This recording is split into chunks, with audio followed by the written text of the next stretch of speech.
Oh, we're so late. This feels so late. Hello. Oh my god, it's been a long day. How is everybody? How are we doing? Mwah. Hello, everybody. Oh, it's been a day. It's felt long. It's felt long. How are we doing all today? Hold on. Okay, good. Howdy doodle. Hello, Trill, and hello, Crazy Fox. I see you're up there on the YouTube side of things. It's always fun seeing people on the YouTube side of things. It really helps out seeing people stick around there. I also know for some people they prefer YouTube. Haven't seen the full game, but I love the costumes. Yeah. Trapped at work? No worries. We're gonna be mostly just chill vibes. Meet me pie, Wandering Hero. Hello. Hi, Lynn. We're just having chill vibes. I looked at the time, and after I took some time to freshen up and get some food, I couldn't find any like energy to like concentrate for Kingdom Hearts. So I was like, you know what? We're just gonna chill vibe tonight. For those who are over at Nat 19s, did you guys enjoy the Halloween game? For those who were able to watch it, it was definitely a new experience. It was definitely something different. Oh yeah. I will say, I was very productive. I was very, very productive during, Bernie Love, hello, hello. Trying to chill from back-inducing headache? Oh. It was hilarious. I'm glad you guys enjoyed it. I don't know how I feel walking out of the Halloween game. Because for most of the time, it definitely felt like I was just kind of sitting alone. Like the only role play was during the like accusation part. So I won't go into it just in case there are people who haven't seen it. The role play, the times we were together, able to like be silly and character interaction and role play, that was where I had the most fun. Everything else was very like, oh, okay, well, I'm sitting in a Discord call on my own, so I guess I'm gonna just work on stuff. I worked on stuff during game. I can understand why people enjoy it. Giggles my, hello, welcome.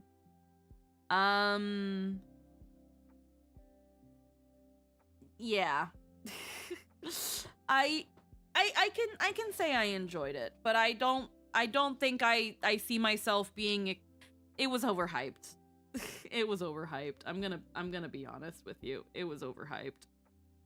Like it was nice, but it was overhyped. And this is why I don't do hype. It's why I don't do hype. It was fine. It was fine. But I'm glad that people enjoyed watching it. Help cook steaks and pierogies for Din Din? Oh. Hell yeah. I for some reason read that different. I was like, wait, you made pierogies for Din? Wait. I was so confused for a second. I don't blame you. Cause like you guys got to think about it. Like Logan's got to jump from I can see why Logan was exhausted, because Logan has to jump from room to room because you don't want any like information leaking, because then people can meta and stuff. But because of that, for every 10 minutes we're together, there's like what feels like half an hour that we're not doing anything, you know? I don't know how the other Halloween one-shots go. I think I would have rather just had normal game. I think I would have just rather preferred actual session. Like, that's not to say I didn't enjoy it. I had fun, but it... In a 5-hour game... not 5 hours? Did it take 5 or 6? 5? No, it took like 5 hours. In a 5-hour game, only like 30 to 40 minutes of like actual fun role play.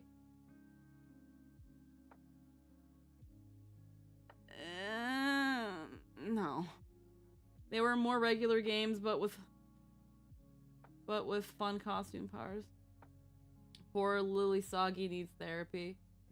Also, last night managed to beat the Pilgrim's Traverse. Deep dungeon, pre-warning, the enemies hurt. Oh. Yeah, again, I'm glad the audience enjoyed watching it. I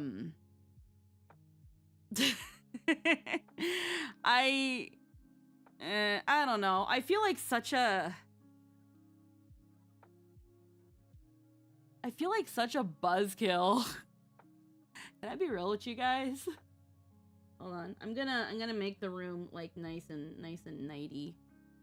Nice and night. No, I don't want my table here. What the fuck? What happened? That didn't work. There we go. But then the filter. What the fuck? Turn on the filter. Hold on. Oh, my shit's reverse ways. Okay, 1 second. My shit's reverse ways. There's scuff. There's scuff. There is scuff. What happened? What happened? What happened? And then there we go. But also I want to put away the chair and the table for now. I just want to get close. Like this. There we go. I like this.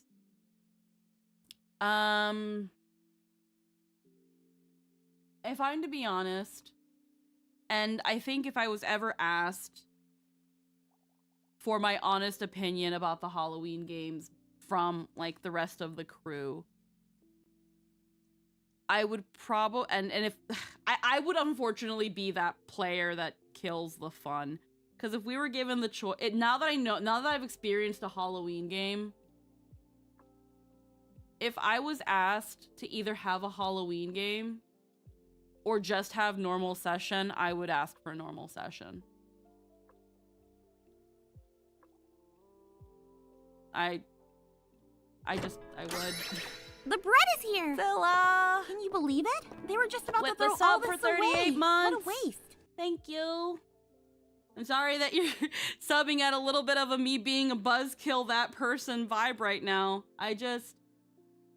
Yeah, like, I had fun, but 40 minutes out of 5 hours? Like, I would rather have had regular game. I would have rather had, like, and maybe it's because, like, everyone talks about the Halloween game and how much fun they are and how crazy they get. And yeah, it got pretty funny and silly, but like, again, for like every 10 minutes, let's say 15, as like with like 12 to 15 with a little bit of preamble, we get 10 minutes of role play, and then it's back to half an hour to 40 minutes of being by yourself. Being by yourself in a Discord call, doing so. I again, I was very productive. I did some stuff, but I don't know, and it makes me feel horrible because I hate Halloween.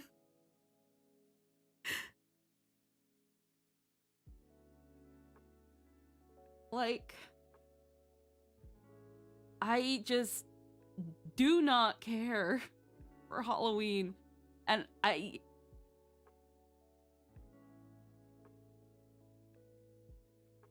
always have this weird existential crisis every year. It's so... Crisis is not the word I want to give it. No, I don't want to give it the word crisis. But I sit here wondering what the hell is wrong with me. Why every time Halloween comes up, every time October comes on, I'm like, ew. Can we just... Ew.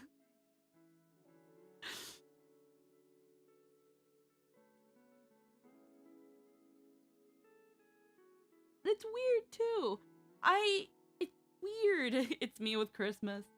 Like, and it's weird too, because it's like, I don't have any like bad association with October.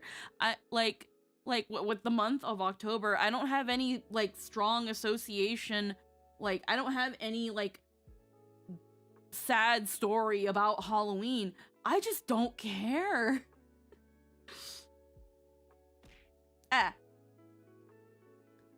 And like, what's your favorite holiday then? I don't have one.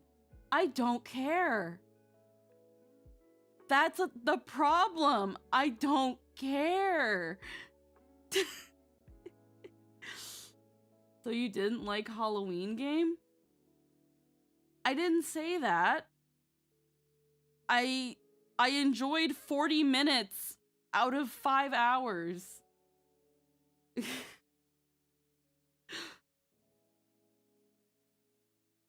So, like,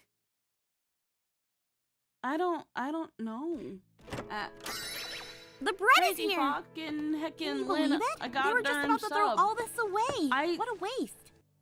I just, now that I've experienced this Halloween game, I was just like, okay, well, this is it. I would have preferred actual game. I think I would prefer, now it's that thing of, again, if I was ever given the choice, where it's like, hey guys, freaking Halloween, do you guys want a Halloween game, or do you guys want a heckin' session? I would have been like, I want session. I want, like, actual, like, game. And I think I would be that buzzkill. I think I would be that buzzkill because I feel like everybody else would want a Halloween game, and I'm being here like, I don't.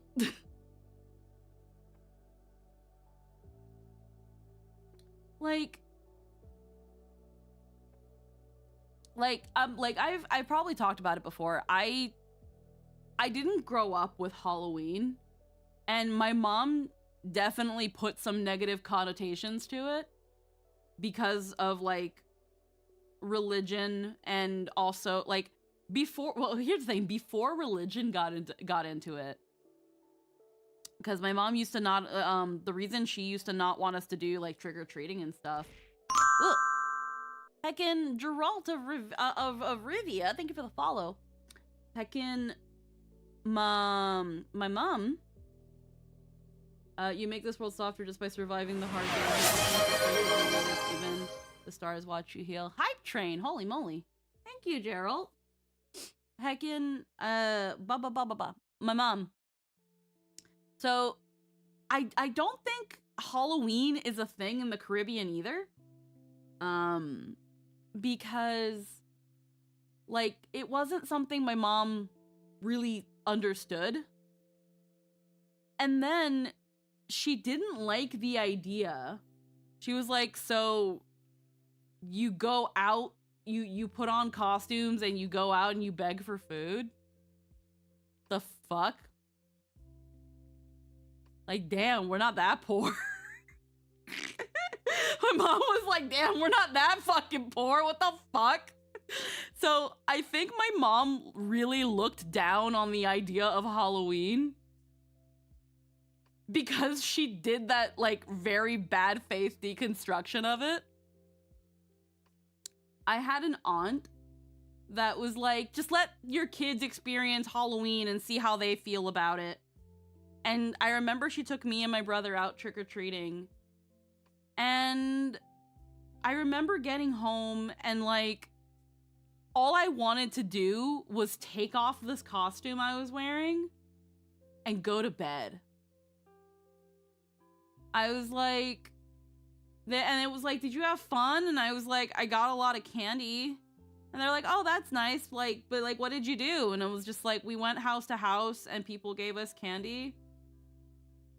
But it was really cold. I'm really cold and I just want to go to bed.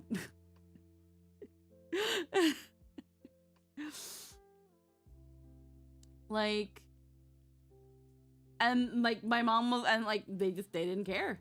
They didn't care. I don't think Halloween is a thing in South America. I'd have to ask like other people, but I don't think Halloween is a thing in Latin America either, because like my parents didn't understand. I mean, a lot of shit comes from Samhain with the consuming, which yeah, no, I know about that. It's more Day of the Dead. Well, here's the thing also. That's not in South America. Peru doesn't have Dia de los Muertos. That's strictly Mexico. That is strictly Mexico.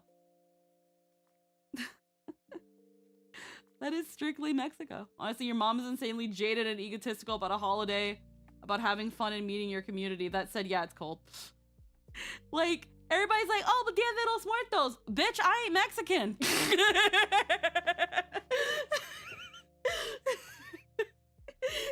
Like, I ain't Mexican, so I can't even have that. Also, again, my mom is really weird. Again, I could understand where if she never grew up with this holiday, and then we grew up in a, like, very young me grew up in an area that wasn't super safe at night. So the idea of going out at night, asking for candy and stuff in like our general neighborhoodish area, like we didn't live in a suburb. We didn't live in like or even like a suburban. It was urban. It was like right next to our house was like a phone business, and across the street was a strip club. You think I'm gonna go trick-or-treating in the strip club at 6? Like, there was nowhere to trick-or-treat. So when my aunt took me, she took me and my brother like to the other side of town, where all the like to the more suburban to the suburbs, so that we could trick or treat around like all the nice houses with the people that actually like decorated. I didn't know people had front lawns until I trick or treated that day at like 6 or 7. I didn't know people. I knew about backyards. I didn't know front yards were a thing.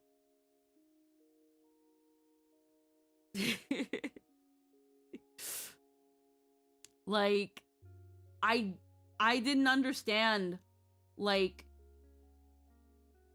so the house I lived in, it was I guess they're called duplex.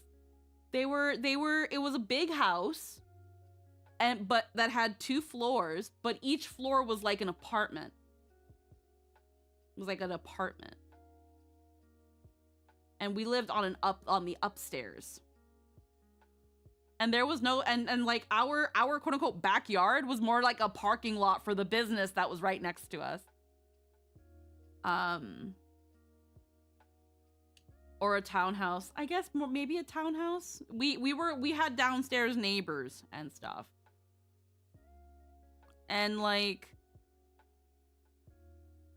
I did the landlady? Cause she had like a little house next to us, and it had like a little grass knoll.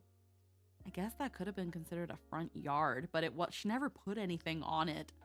So it more felt, I didn't know people can decorate like that. It was just like a little like, I don't know.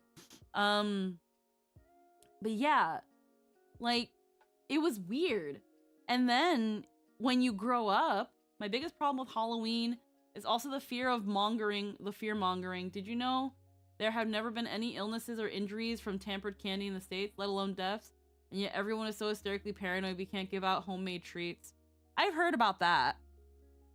Heckin', I remember like school would try to get you into like Halloween and stuff. I liked the pumpkin patch.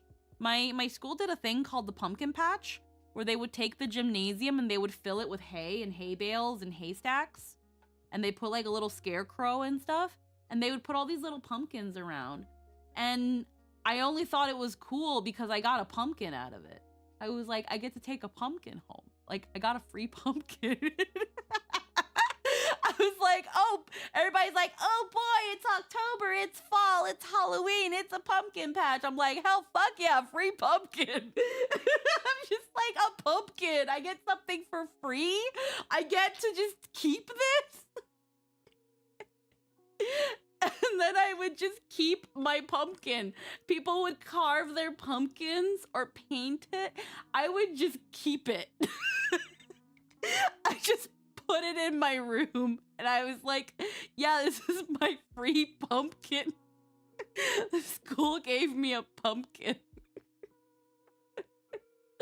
It's supposed to be a harvest, then capitalism happened and they shame you for having to buy candy.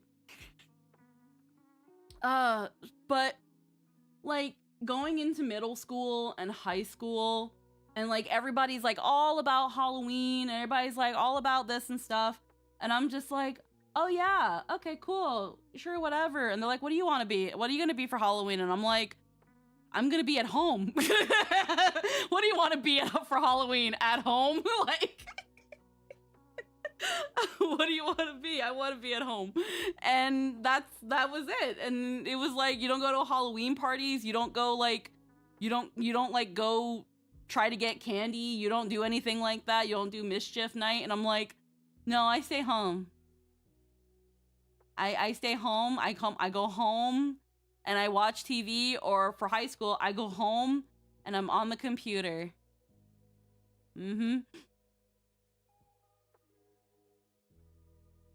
It's an excuse to be weird on purpose in a socially repressed culture.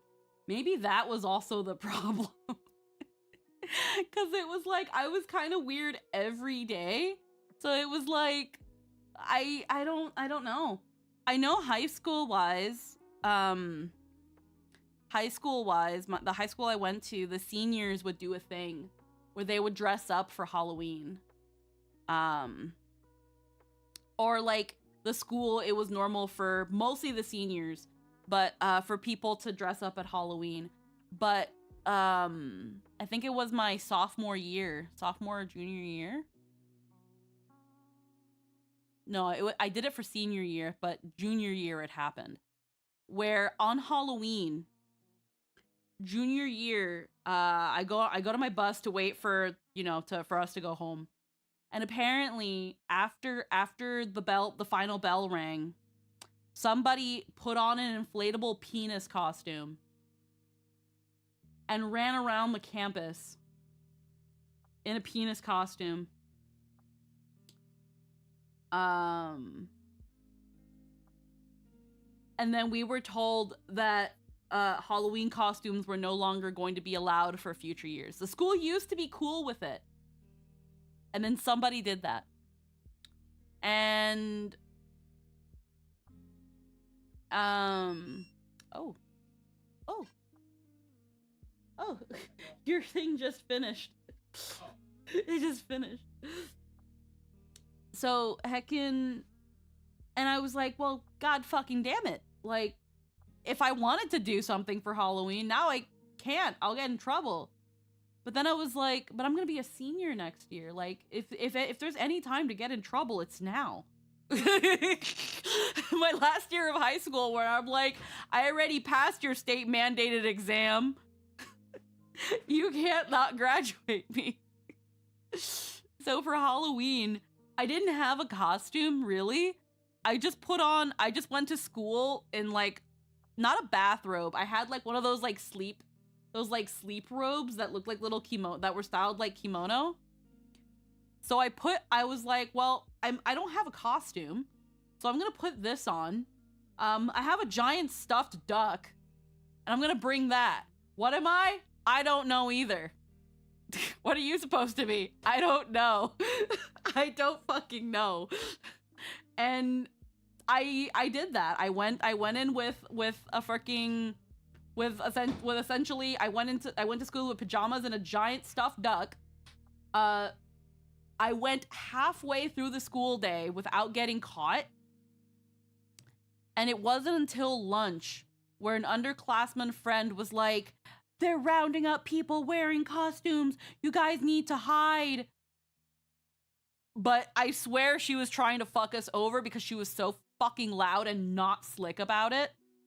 That they grabbed the like some like teachers that watch over the lunch. They grabbed me and a couple other people, and they rounded us up, and they were asking us, "What are you supposed to be?" And it was that thing where I was like, I don't know. I just wanted to wear something different today because of the holiday. And they're like, "Okay, cool, in school suspension." And I was like, "Okay." And I was like, "Okay, I don't know where that is."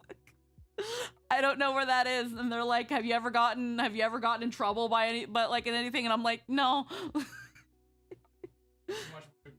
Nope. There were these two girls. I remember them specifically, but I don't know their names. And they were both dressed in very glam 80s.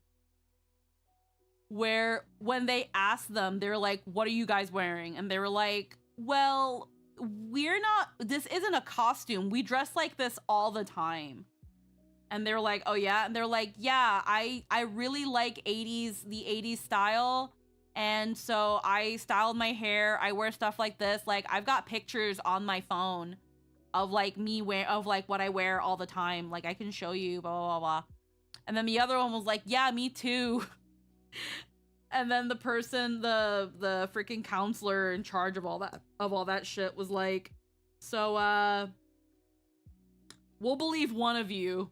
We can't believe both of you." I just sat there with my huge fucking duck being like, I'm like, "I'm surprised you believe either." I'm like, "What the fuck you mean?"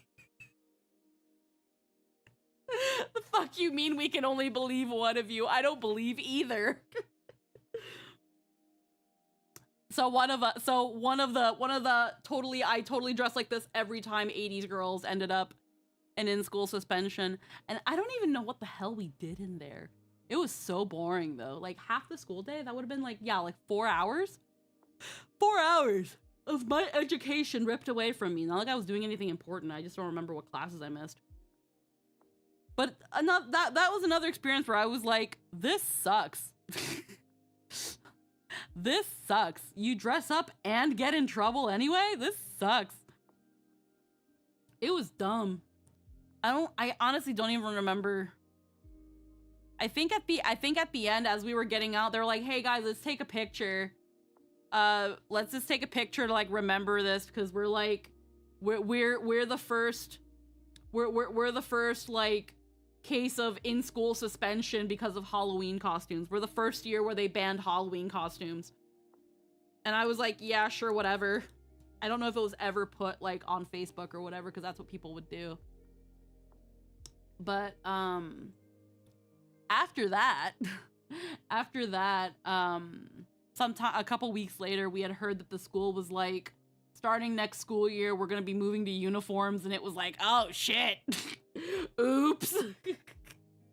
Whoopsie boopsie. But yeah, I think feasibly, at least in most recent memory, that was maybe the second to last time I tried giving Halloween a try. I did do it once for work when I worked at the cafe. I wore my unicorn onesie because I was like, you know what? This is a reason for me to wear a unicorn onesie at work, and I think that's kind of neat. but then I was dying in it. I only had a sports bra and like booty shorts under this unicorn onesie. And I was like, oh my God, I'm gonna die. I'm gonna die. This sucks. Every time I've tried, legitimately, every time I tried to celebrate Halloween, I end the night with, wow, that sucked.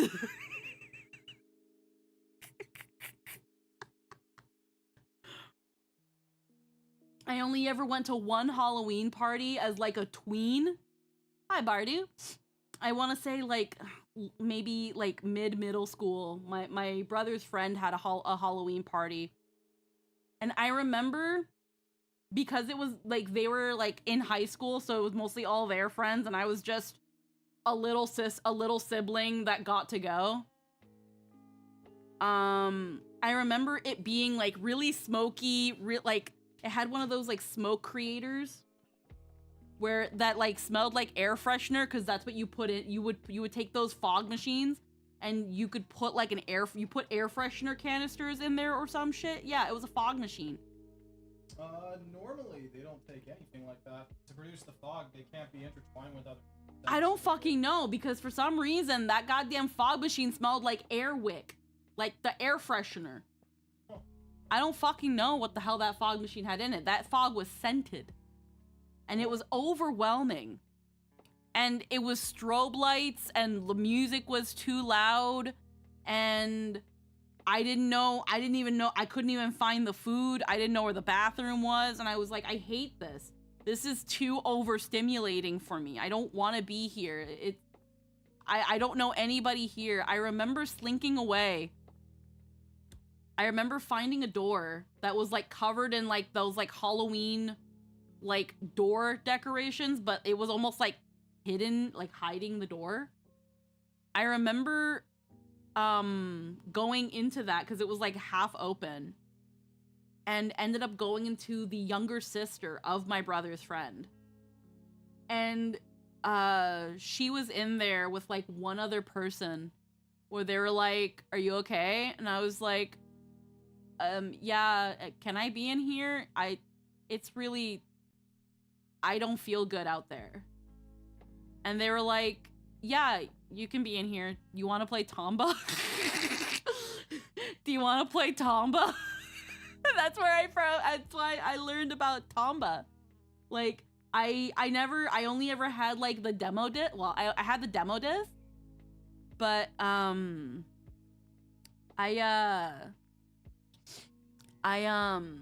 never played, like fully played. Like, I don't know which Tomba game it was, but it was a Tomba game. And I was like, holy shit, a game that isn't a demo. And that was the thing of when it was time to go home, I was like, it was like, oh, how'd you like the Halloween party? And I was like, I didn't. You don't have to take me to that again. I don't want to go next time. You can go yourself. It just, I don't know. It just didn't do it for me. Like, I like Christmas. Like, I like Christmas, but Christmas is another one of those holidays where it, like, I was definitely raised with Christmas, but I also am kind of just like, I do like the idea of like what goes into Christmas more than Halloween. But I also feel like the Halloween fandom is a little bit more obnoxious than the Christmas fandom. Does that make any sense? I feel like maybe it does. Sorry. Lol. It's nothing to apologize over. It's so many components. It's so many components. And I'd be lying if I didn't say if I also didn't mention that I was somewhat teased by my peers for not really getting the hype for Halloween, which then furthers negative association with it. But when I see and know people that love it so much, I wanna see what the hubbub is about, and I wanna be a part of it. And it like no kai. Like it doesn't hit. It doesn't hit. I feel so disconnected from like things. Oh, thank you. I feel like so disjointed from like everything going on, and it makes me feel bad. It makes me feel bad. It makes me feel like there's like something like that doesn't work in my brain.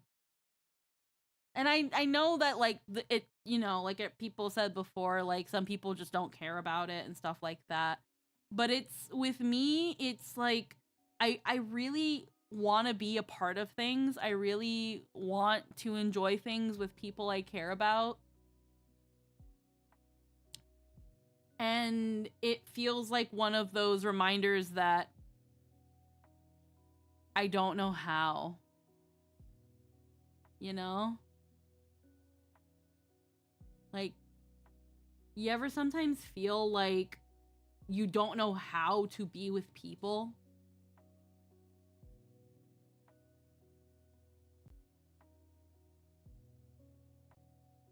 Like, I feel like people feel like that with Christmas, too.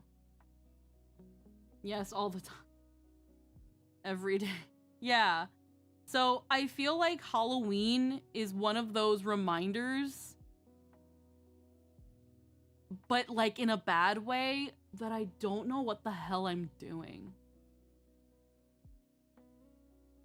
That I don't know how to be around people, and I feel so hyper aware of how disconnected from the rest of the world I am. And it's so lonely. I need you to understand something now that you've said that, sweetheart. Yeah? Almost all of us feel that way. I know. That's why I said, I was like, other people probably feel that way about other things too. Yeah. I'm saying that the feeling sucks. Oh yeah, it does. Thank God we have each other. And like, when I think about the times that I've tried, and like it feels like I fail every time.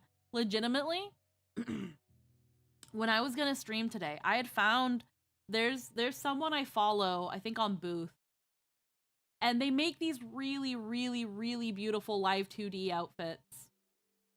And I look at them every once in a while, and try to think of like, what would I ever want to use something like this for? And they had released a couple Halloween ones, and they look so cute. And I was like, oh, I could maybe use this one or this one. And like, as we were getting closer to today, at least, I was like, yeah, do I though? Hi, Neto. Hello. I as we got closer to the day, I just sat there being like, do I actually though? Like, I'd have to spend like the live 2D outfit's really pretty, but it cost me $10. That's a week's worth of coffee.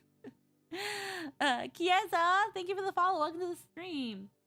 Like, that was that thing where like my brain brained, and I was like, well, maybe we can try again next year. Maybe we'll try to give Halloween another try next year. I really want, like I say these things where I don't think I like Halloween, or I hate Halloween. Again, hate is such a strong word.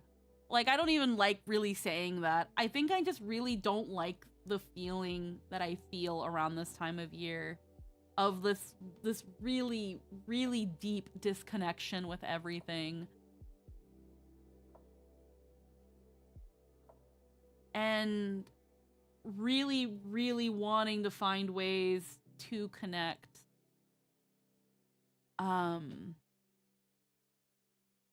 Because like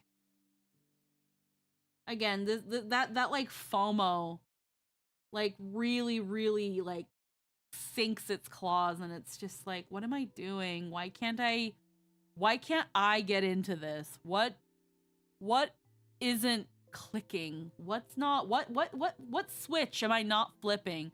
It's got to be in here somewhere. So I guess we'll try next time. I think it's also because the last 4 months of the year always just sneak up. Like, I swear we're still in July. Like, what do you mean October's almost done? I swear we're in July. I swear it's July. The fuck you mean?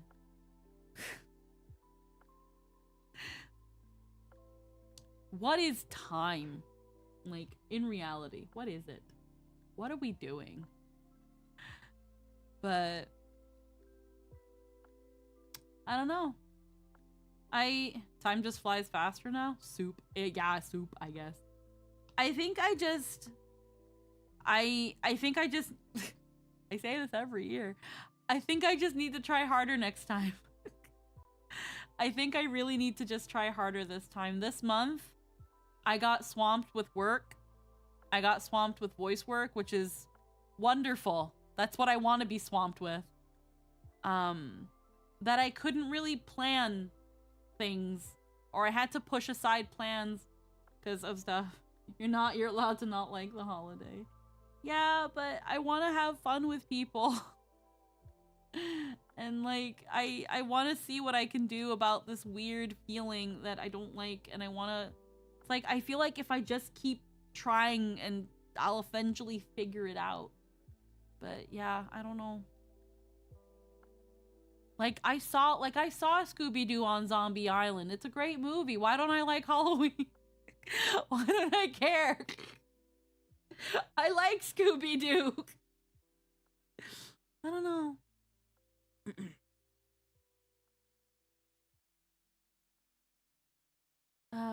Sometimes it's the fact of nothing could be going wrong, but you want to do something to fix it, and you can't do nothing. Not quite how that works. You don't have to force yourself to like a thing.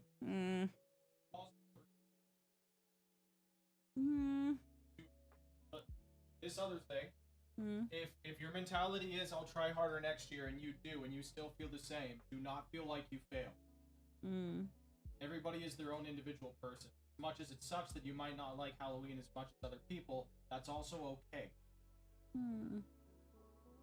So there's no winning or losing. It's just trying and seeing. It's okay. I guess I hyperfixate and worry about a lot of stuff. I just kind of, I want to see what people see about things. That's also why we're trying to reassure you, though. It's like, it's okay to fixate on it. Don't let it consume you and then feel bad if you don't understand still. Or if the results aren't the way that you were hoping they would be, you know? It's okay. Like, I thought it was really cool to get a free pumpkin, but like, I didn't associate the pumpkin with Halloween. Like, you weren't there. You were off with your friends. I talked about, but I might have told you about how like my elementary school used to do like a pumpkin patch. They would fill the gym with like hay and like scarecrows and stuff. And they'd be like, yeah, you can just go in there and pick out a pumpkin. And everybody would pick out a pumpkin because they're like, yay, it's Halloween. That means we can go in and get a pumpkin and turn it into a jack-o'-lantern. And I was like, I get a free pumpkin? Like, I can just take this? I can just have it? Did you know the pumpkins in the gym are free? You can just take it? Jesus. You can just have it? I was like, what? Much like geese. They are free.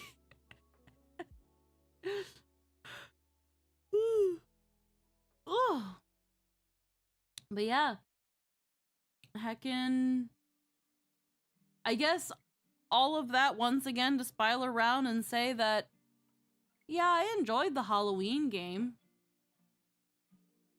I think I would have just preferred regular session, though. I also think that, like, unfortunately, I wasn't very lucky this Halloween game. I ended up by myself twice. I ended up by myself twice. So it was like... Did my arms come back? Yeah, they did. So it was like, hey, sit here for a moment. We'll get back to you shortly. I don't know. We'll see what happens. It's like trying a different game genre. You give something like an RPG or a shooter a go, and you might or not be into it. Yeah. I enjoyed it. But when I also look at it from the macro, and again, I guess it makes me just feel ungrateful. But I kind of was also like, what am I doing? Well, I know what I was doing. I was watching a YouTube video and I was working on 3 different things in Photoshop at the same time. That's what I was doing. That's what I was doing during this. But I don't know. So I'm glad the viewers enjoyed it. But if I was asked by like the general group, like, how do we feel about Halloween games, I'd be like, with all due respect, I can do without. I can do without. And it's not anybody else's fault. It's not anybody else's fault. Everybody did their best. Everybody had fun. Logan absolutely heckin' did his best. But I don't know. Just player-wise, there's not much.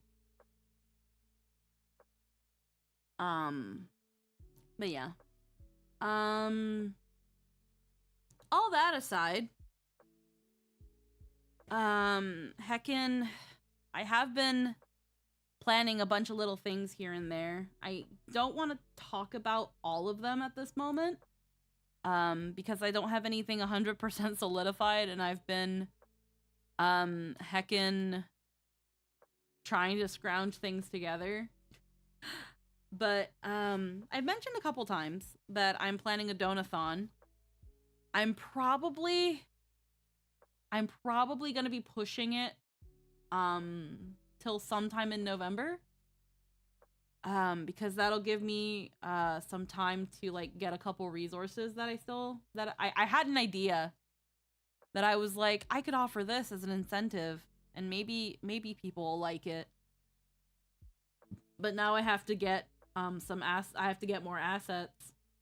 So, that there's gonna be that. And it's like, okay, neat. So I think I've also been, like, feeling really, really weird about hosting a donathon. Because, like, I don't ask you guys for money. At least not, like, explicitly. And I'm kind of proud of that. If that makes sense. I'm kind of proud of the fact that I've been able to, for the most part, fund and balance the things I need and want to do. But this is like a thing where I'm looking at, like, some of my plans and goals, and I'm like, fuck.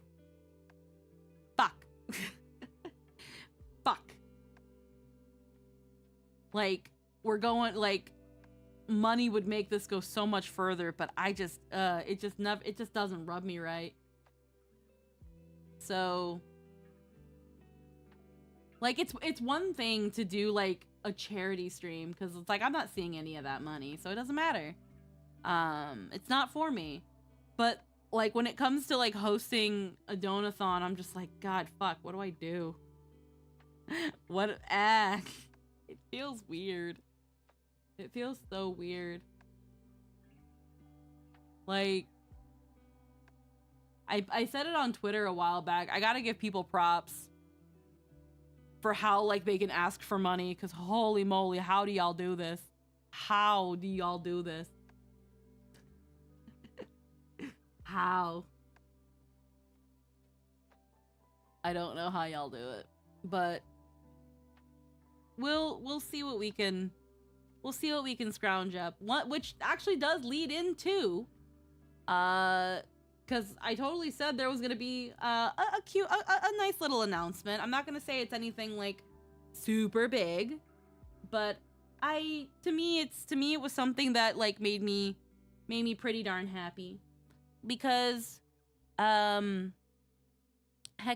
for those who might not have noticed, and it's very, very likely they haven't, we've got a new panel all the way in the bottom, but I gotta find it. Where the fuck? There we go. Heckin', don't pin it. Heckin', I am happy to announce that it's dark. It's dark. I have to turn on the lights, but I'm not gonna do that. That I am a heckin' WaifuWares affiliate. We have ourselves an affiliate code.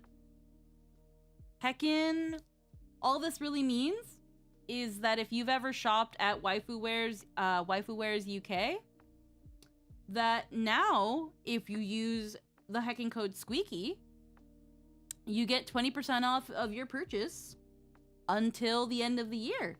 And I think this is a really, really neato thing. I've been keeping my eye on this company for a while. I think what they do is really, really neat. So something I noticed about this company is that they produce, so you guys probably know about like things like waifu cups and things like that. Well, this is a company that does something very, very similar. Although, while they don't have any sort of like powders and stuff to sell you, they do have a lot of shakers and other merchandise. They also have a card game. Now, I have no idea how this card game works, but they actually have structure decks on their website for their game called Waifu Wars. And as an affiliate, if you like use the link, which now you can actually get by using !waifu. We also made a cute little, I spelled it wrong because I'm so smart. Right there, like that. Heckin', you can get the affiliate link if you use the coupon. It shows WaifuWares that you guys heckin' are using the code. You guys are getting stuff. And there's possibly a chance that I could probably get a cup with them. And that's kind of crazy. That's kind of crazy, not gonna lie. Not gonna lie. So, when it comes to, like, this industry, there's not a lot of opportunity for smaller VTubers. And I think what I really, really liked about WaifuWares is that it offers that. It looks at smaller VTubers and smaller content creators in general and says, you are just at, like, how do I explain this? It essentially says that just because you have a smaller audience doesn't mean that audience shouldn't get a chance to support you while getting something back in the form of merchandise. And the thing is, right now, like, having like a cup like these, or again, right now the VTuber sphere is very, very obsessed with cups and card games. Very obsessed with cups and card games. But again, when people think of it, they think of GG subs. And honestly, I totally understand. But they only like aside from, I think you can't even apply for their affiliates anymore.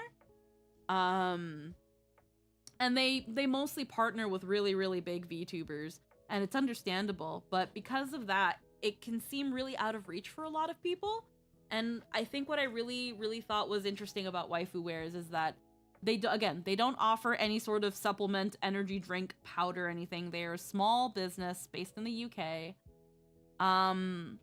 that is just trying to, you know, help smaller VTubers, give them a similar chance to produce this sort of merchandise, to be a part of a collective thing like a card game. And I think that was really cool. So when I applied when I applied for them and getting accepted, I thought that gave me the googlies. That gave me the googlies inside. And I was like, holy shit. Heckin', it's a little accomplishment to like have an affiliate code. But it's definitely one that made me happy. So if you guys check out their store and you see something in there you like, or if you want to buy a card, if you want to get into a new card game and frickin' you like VTubers and waifus, there you go. I think there's 3 structure decks out right now.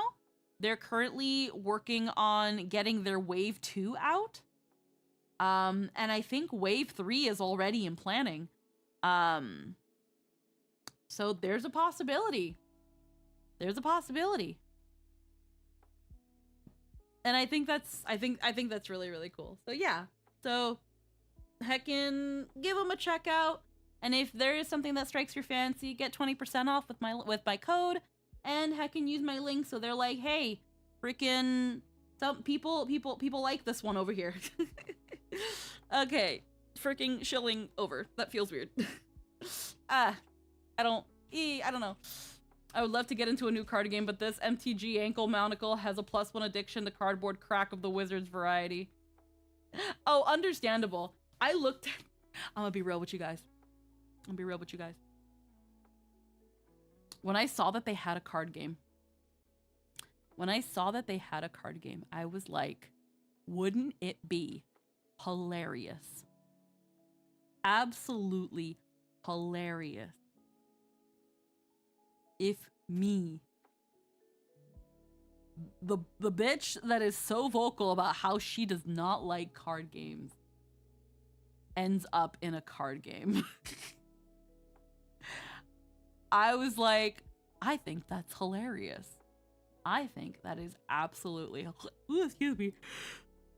I think that is absolutely hilarious. And I think if I somehow, for whatever weird alignment of the stars, ended up in this card game, I would find a way to do a hand cam stream. I have no idea how this card game works, if it has booster packs or if it's just structure decks.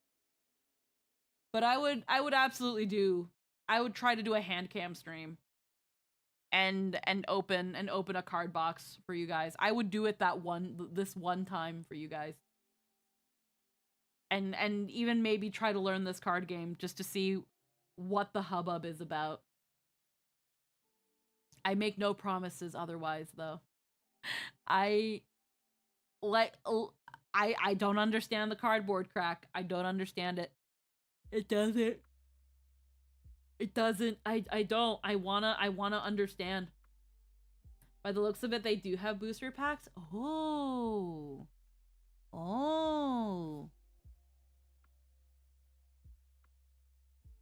That would be interesting.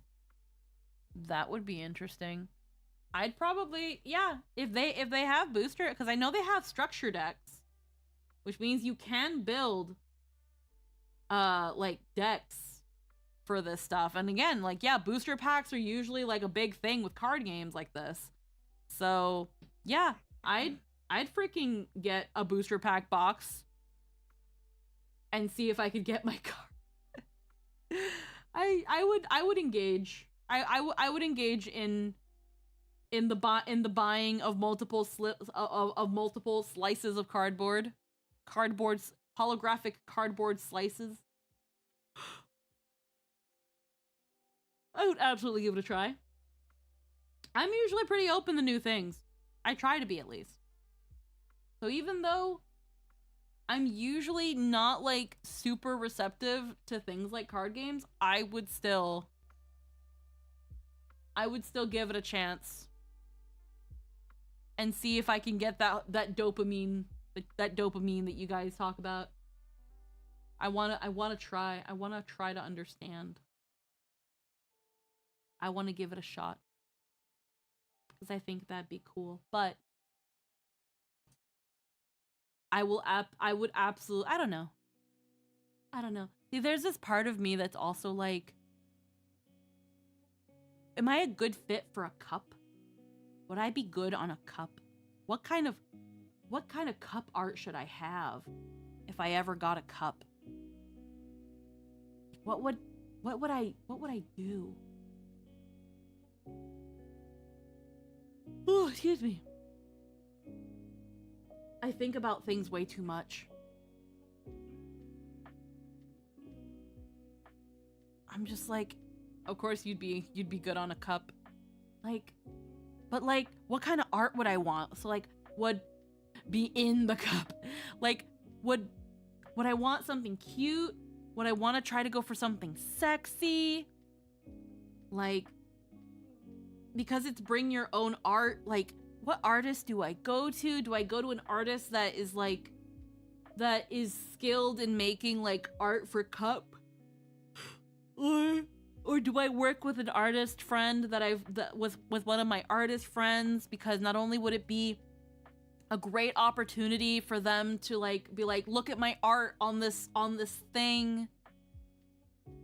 Like, what do I do? And holy moly, like it's so much thinking that I'm doing to myself. Why do I do my own psychic damage? I've been thinking about it way too much. Not to mention, if I was ever chosen for a waifu cup, for a waifu wears cup, it would be a limited run. It would be a limited run. So it'd be like, oh man, you guys would only have, I think, like 6 to 8 weeks to pre-order. So it would be a very, very limited run, a one and done, a one pump production. What would happen? What would happen if we didn't reach the goal? Or what would happen if people are like, hold on, I need more time. I need more time to get the cup, or I can't. No, the cup. And then it's like now and then how long until everybody gets their cup? It's got to be produced. It's probably gonna be another 6 to 8 weeks. You guys would have to wait. What am I gonna wear? Like, do I just go like this? Or do I like pick out a new outfit? Like guys. Do we heckin', like, do we do like our like right now, like my normal like my VTuber? Or do I get like my Honkai Star Rail outfit? Or do I get one of the other outfits that Hana designed for me? Like the wedding gown or the adventurer? It can't be the super cup. The super cup, the super form. I would want that. If I ever got a cup for that, if I ever got a cup around that time, that'd be like, I want like the super cup to be like its own drop, like on the day of that debut. But like, what outfit do we wear? What do we wear? Do we want to just like, do we want to do like a fucking like a comfy gamer GF kind of cup? Do we want like a gremlin cup? Like, what are we gonna do? What? The possibilities are endless. What do I do? Oh, excuse me. It's so much to think about.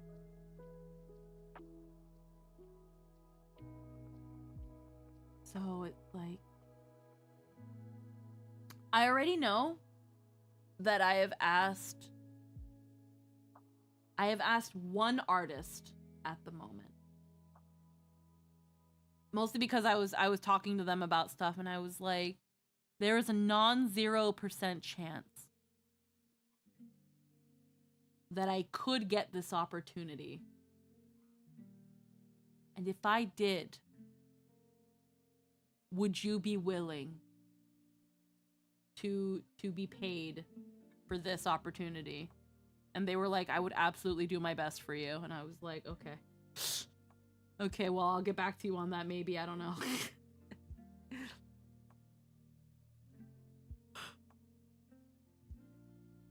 I think it'd be so cool, though. Oh my god, and would Bernard be on the cup? Like, could Bernard be on it? Oh, I wouldn't want to leave Bernard out. I wouldn't want to leave Bernard out. Oh, see, this is the thing. Like, these are the things I rack my brain about. Like, what do I do?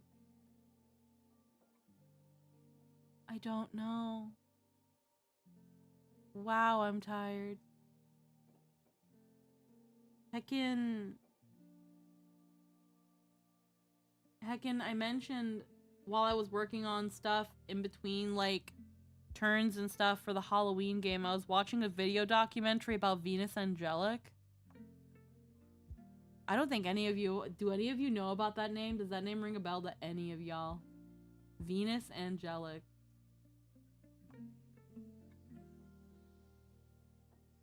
Probably not. It's old YouTube. Old YouTube. Old YouTube.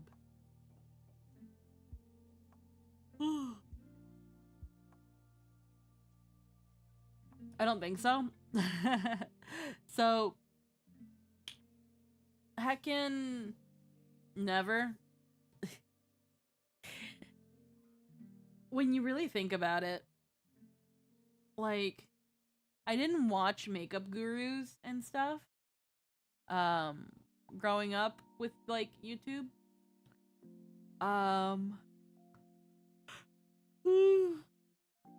But I remember a couple times getting suggested for a YouTube channel called Venus Angelic, and it was a girl, a European girl, that tried her best to look like a doll. And apparently she ended up on a TLC show called My Strange Addiction. And that kind of made her explode in popularity too, because she was on TLC. And long story short, she was essentially groomed by her mother since she was like a kid to be a doll, to be a cute girl that dresses up, and from there groomed to try to turn her into a Japanese idol. And then that just went downhill. And it's a really sad story. And I was watching a documentary about her. Absolutely riveting. Well, that escalated quickly. Very. Yeah. It's been very good. I had been like following it as I grew up, where again it was like, oh yeah, no, she's just like this really pretty girl. She looks like a doll. You know, she really like leans in on that heckin' how to look like a doll, how to look like a Japanese, how to look like you're a half Japanese, how to look, you know, kawaii, things like that. And like there would be some videos where she's always doing stuff with her mom, and her mom would always be in her videos. And then eventually she's like, I'm going to Japan. I'm gonna be a model for this one, for a Lolita fashion line. I'm gonna be a doll. I'm gonna be like an actual doll. And then you hear about some stuff going on. You hear that she's married some random Japanese dude. And then suddenly her and her mom are fighting. And her mom's trying to take her channel, and she's trying to get her channel back. And her mom's trying to and her mom's saying that she was abused and is posting naked pictures of herself. And it just went nuts. Like, what is going on? I was getting to the latter end of the part where I stopped watching where I stopped like keeping an eye on it when I was younger, because it's like it would end up on my feed. But according to where I stopped, not good. She ended up becoming an alcoholic. And I hope she's okay. I hope she's okay. Wherever you are, Venus Angelic, I hope you're okay. It seems like she's going through it. Like, it went like looking at the documentary, the video essay. It seems like she never got a chance to like be, because her mom, so she was homeschooled. Her mom moved her around. They moved constantly. And like, even until she was 18, she shared a bed with her mom. So like, all hours of the day was her and her mom making videos for YouTube. And of course her mom did all this bullshit for the money. And it's so sad. So it's like, she gets out of this situation, but now she spirals. Like, again, I haven't finished the video essay, so maybe there's a happy ending, and I sure hope so, but it was starting to get back to like, well, now that we see what happened with the last couple videos she posted, what about her mom? And I'm like, oh, I hope, oh no. It's sad. It's sad, but absolutely riveting. Absolutely riveting. Holy shit. The internet fucks people, guys. Scary place.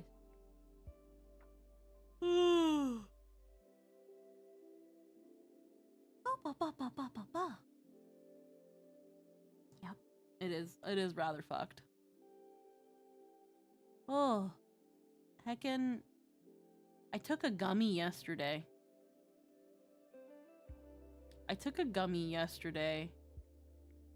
And we finished watching Macross, but Anthony missed out the last 2 episodes. We gotta watch the last 2 episodes again with Anthony.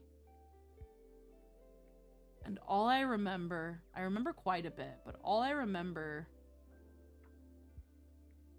was at some point talking about what if the protoculture were an allegory for God.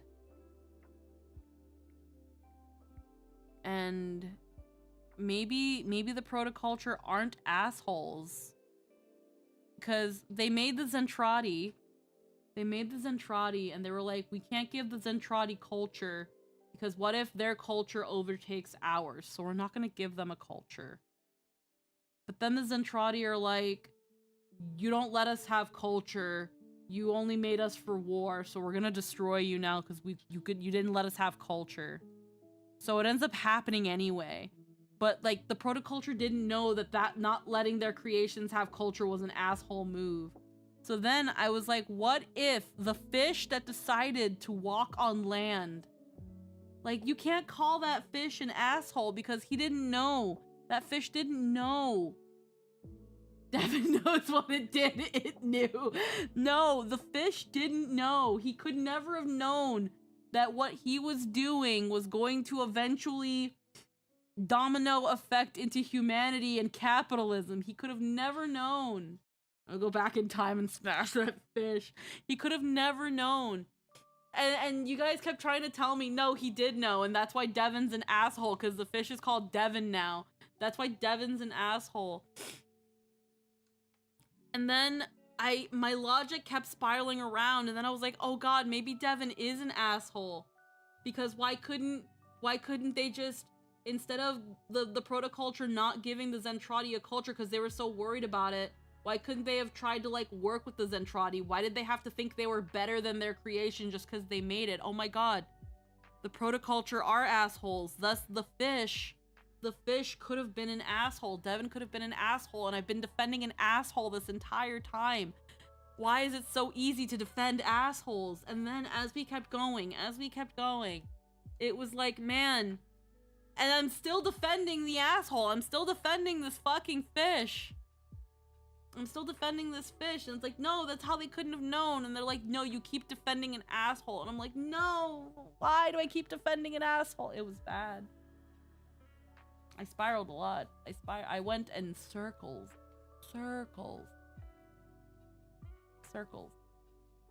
Hi, Mithril, how we doing?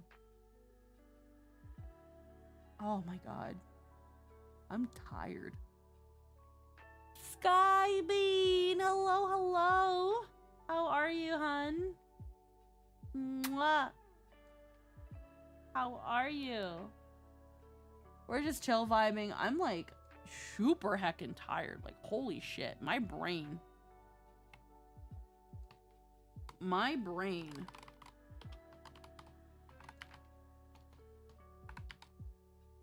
Like, I swear to you right now, guys, I have not taken a gummy or anything like that.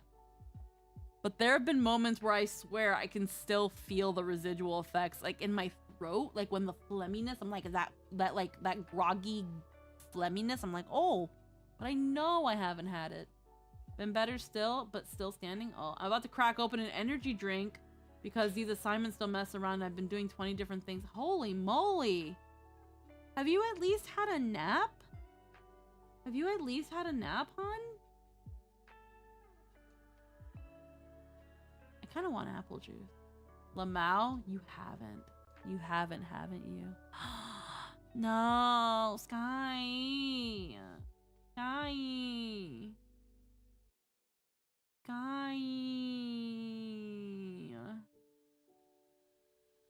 Oh my god.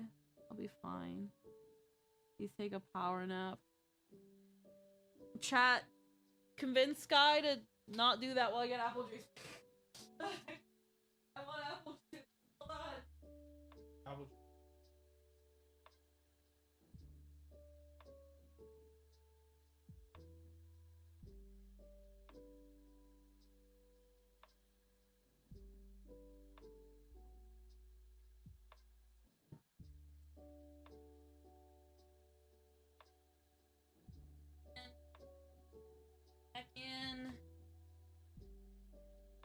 Squeaky, you sound far more tired to me. Well, I am. I am for some reason. I took a gummy yesterday. I got high yesterday. Stayed up till like 2 in the morning. Woke up at like 8 because of like my wrist pain. Because by the way, that's still fucked.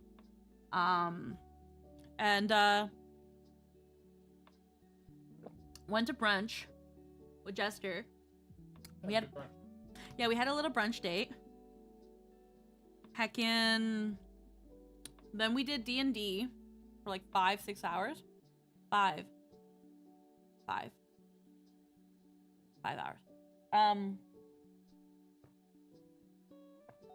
We got some sushi.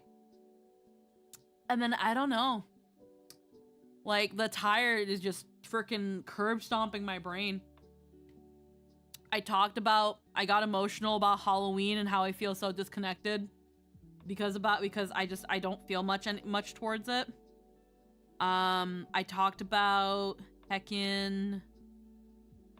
What else did I talk about?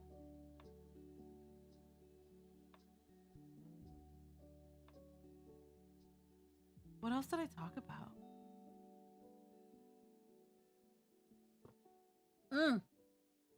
I talked about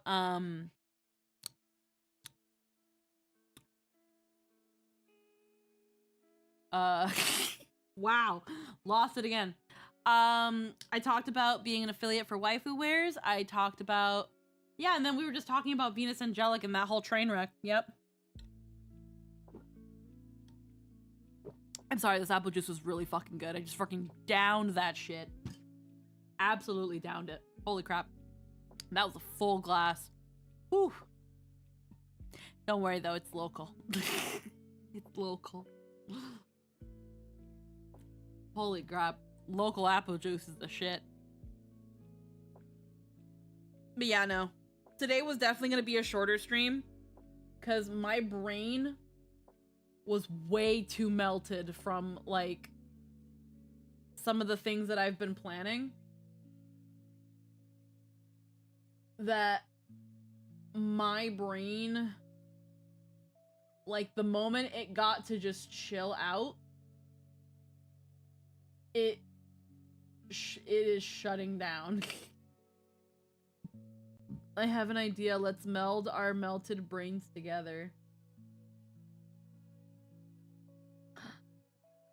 I have been turned. Oh, and my tail fucking worked properly this time. What the fuck happened here? Oh, my brain worked. No, wait, I didn't. My brain has nothing to do with this. What did I just... What?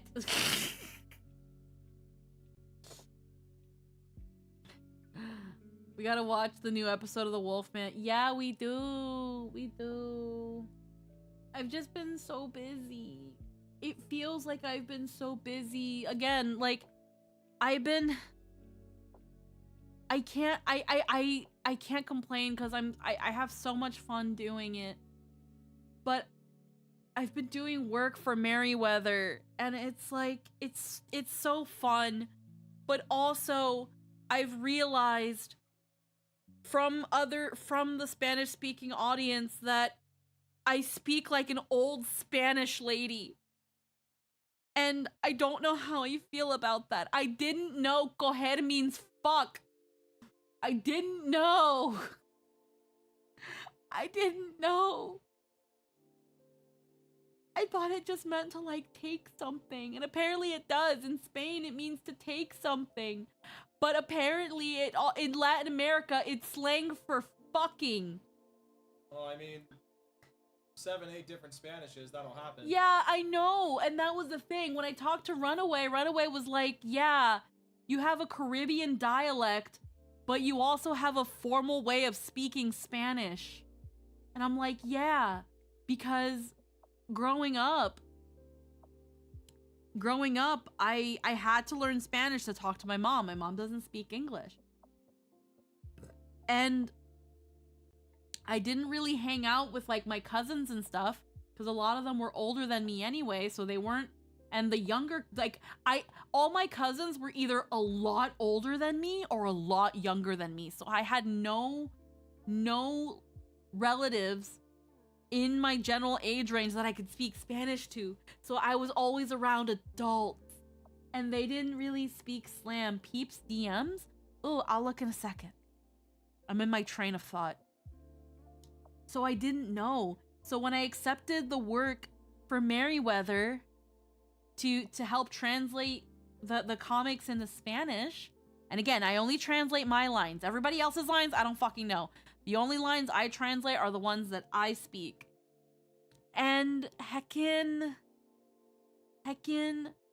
there was heckin' a line that, cause I'm the Spanish voice for Sally Sinclair, and heckin' one of the lines, she was, saying that, you scammed me. And I was like, oh, heckin' me cogieron por tonta. Me cogieron por tonta. Like, I grew up with this term. My parents would say it. Me cogieron por tonta means, you took me for a fool. Tonta being the feminine version of tonto, which means idiot or for a fool. Me cogieron por tonta. But Latin America, a lot of Latin America, understands that line as they fucked me for being an idiot. I was fucked for being an idiot. Mind if I... Oh. Yeah, I can jump into a thing. I can jump into invite only, and you can jump into the invite only. Yeah, I can do that. So yeah, they were like freaking, it was like, me cogieron por tonta. It's like, yeah, freaking, they fucked me for being stupid. Like, they had sex with me because I'm stupid. And I'm like, wait, that's what that means? So I went to Runaway. And I was like, Runaway, is this a line? And he's like, oh my god, he freaking lost his shit. And he laughed at me. Hi, Sky. Hi. Yeah? I think it's so funny that, like, you're going on with the story here, because, like, I was remembering just, like, the other day about how I really loved when you did your voice work and you would work in the Spanish stuff. Because, like, that was, like, a secret little button in my head that I just never knew about until, like, you pulled it off. I'm just like, oh.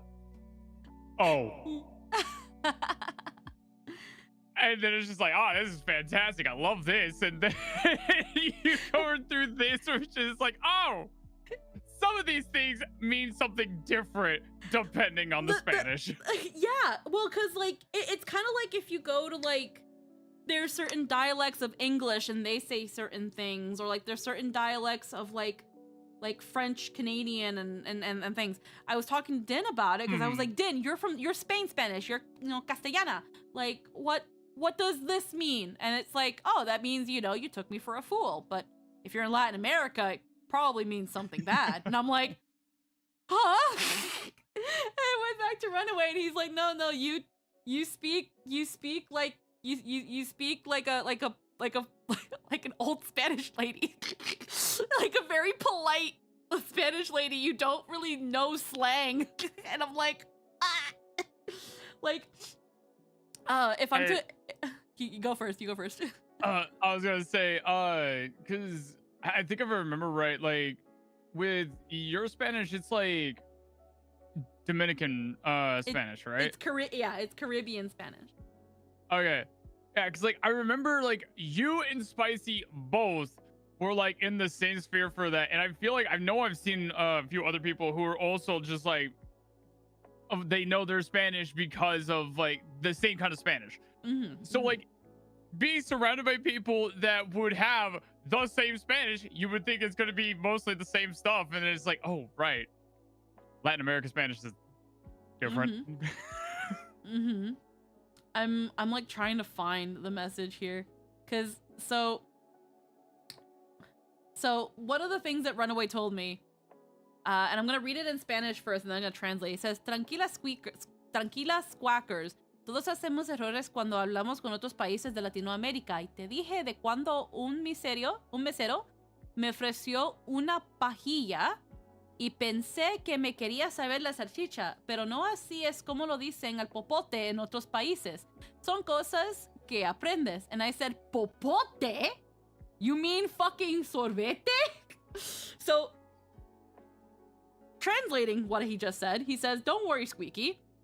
We all make errors when we talk with other countries in Latin America.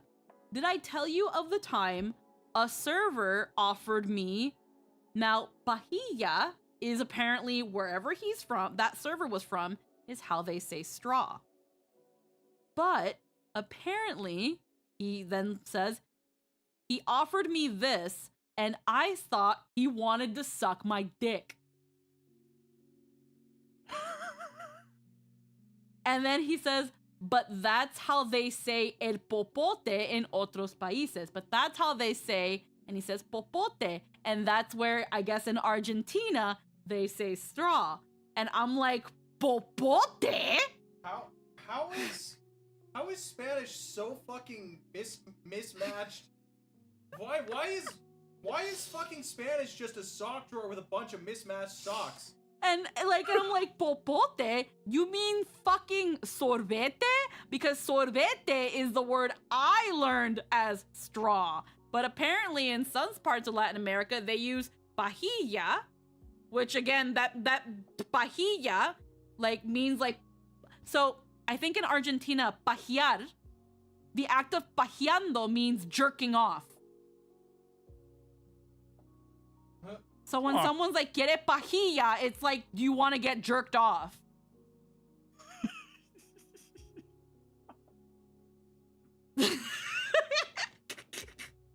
I love Spanish so much. But it's like, and then it's like popote, and like popote, but I couldn't tell you what popote reminds me of, because I don't even think that's a word in the Caribbean. That sounds, popote to me sounds like something you give a baby. Like, that sounds to me like a word they use for pacifier, but I could be wrong. But I feel like that's a word for pacifier at popote. So then I'm just like, he offered you a pacifier? Like, you mean a fucking straw? Like, what the fuck are you talking about? What the fuck? And he's like, see, ergo my point. And I'm like, what the fuck? Like, I know we have different words for different things, but it just didn't make any sense to me that, again, I learned the word coger. To coger is like, I took something. Like, I grabbed, yo cogí eso, yo cogí las llaves de la mesa. I took the keys off the table, you know? And it's like, no, I fucked the keys on the table. And I'm like, what?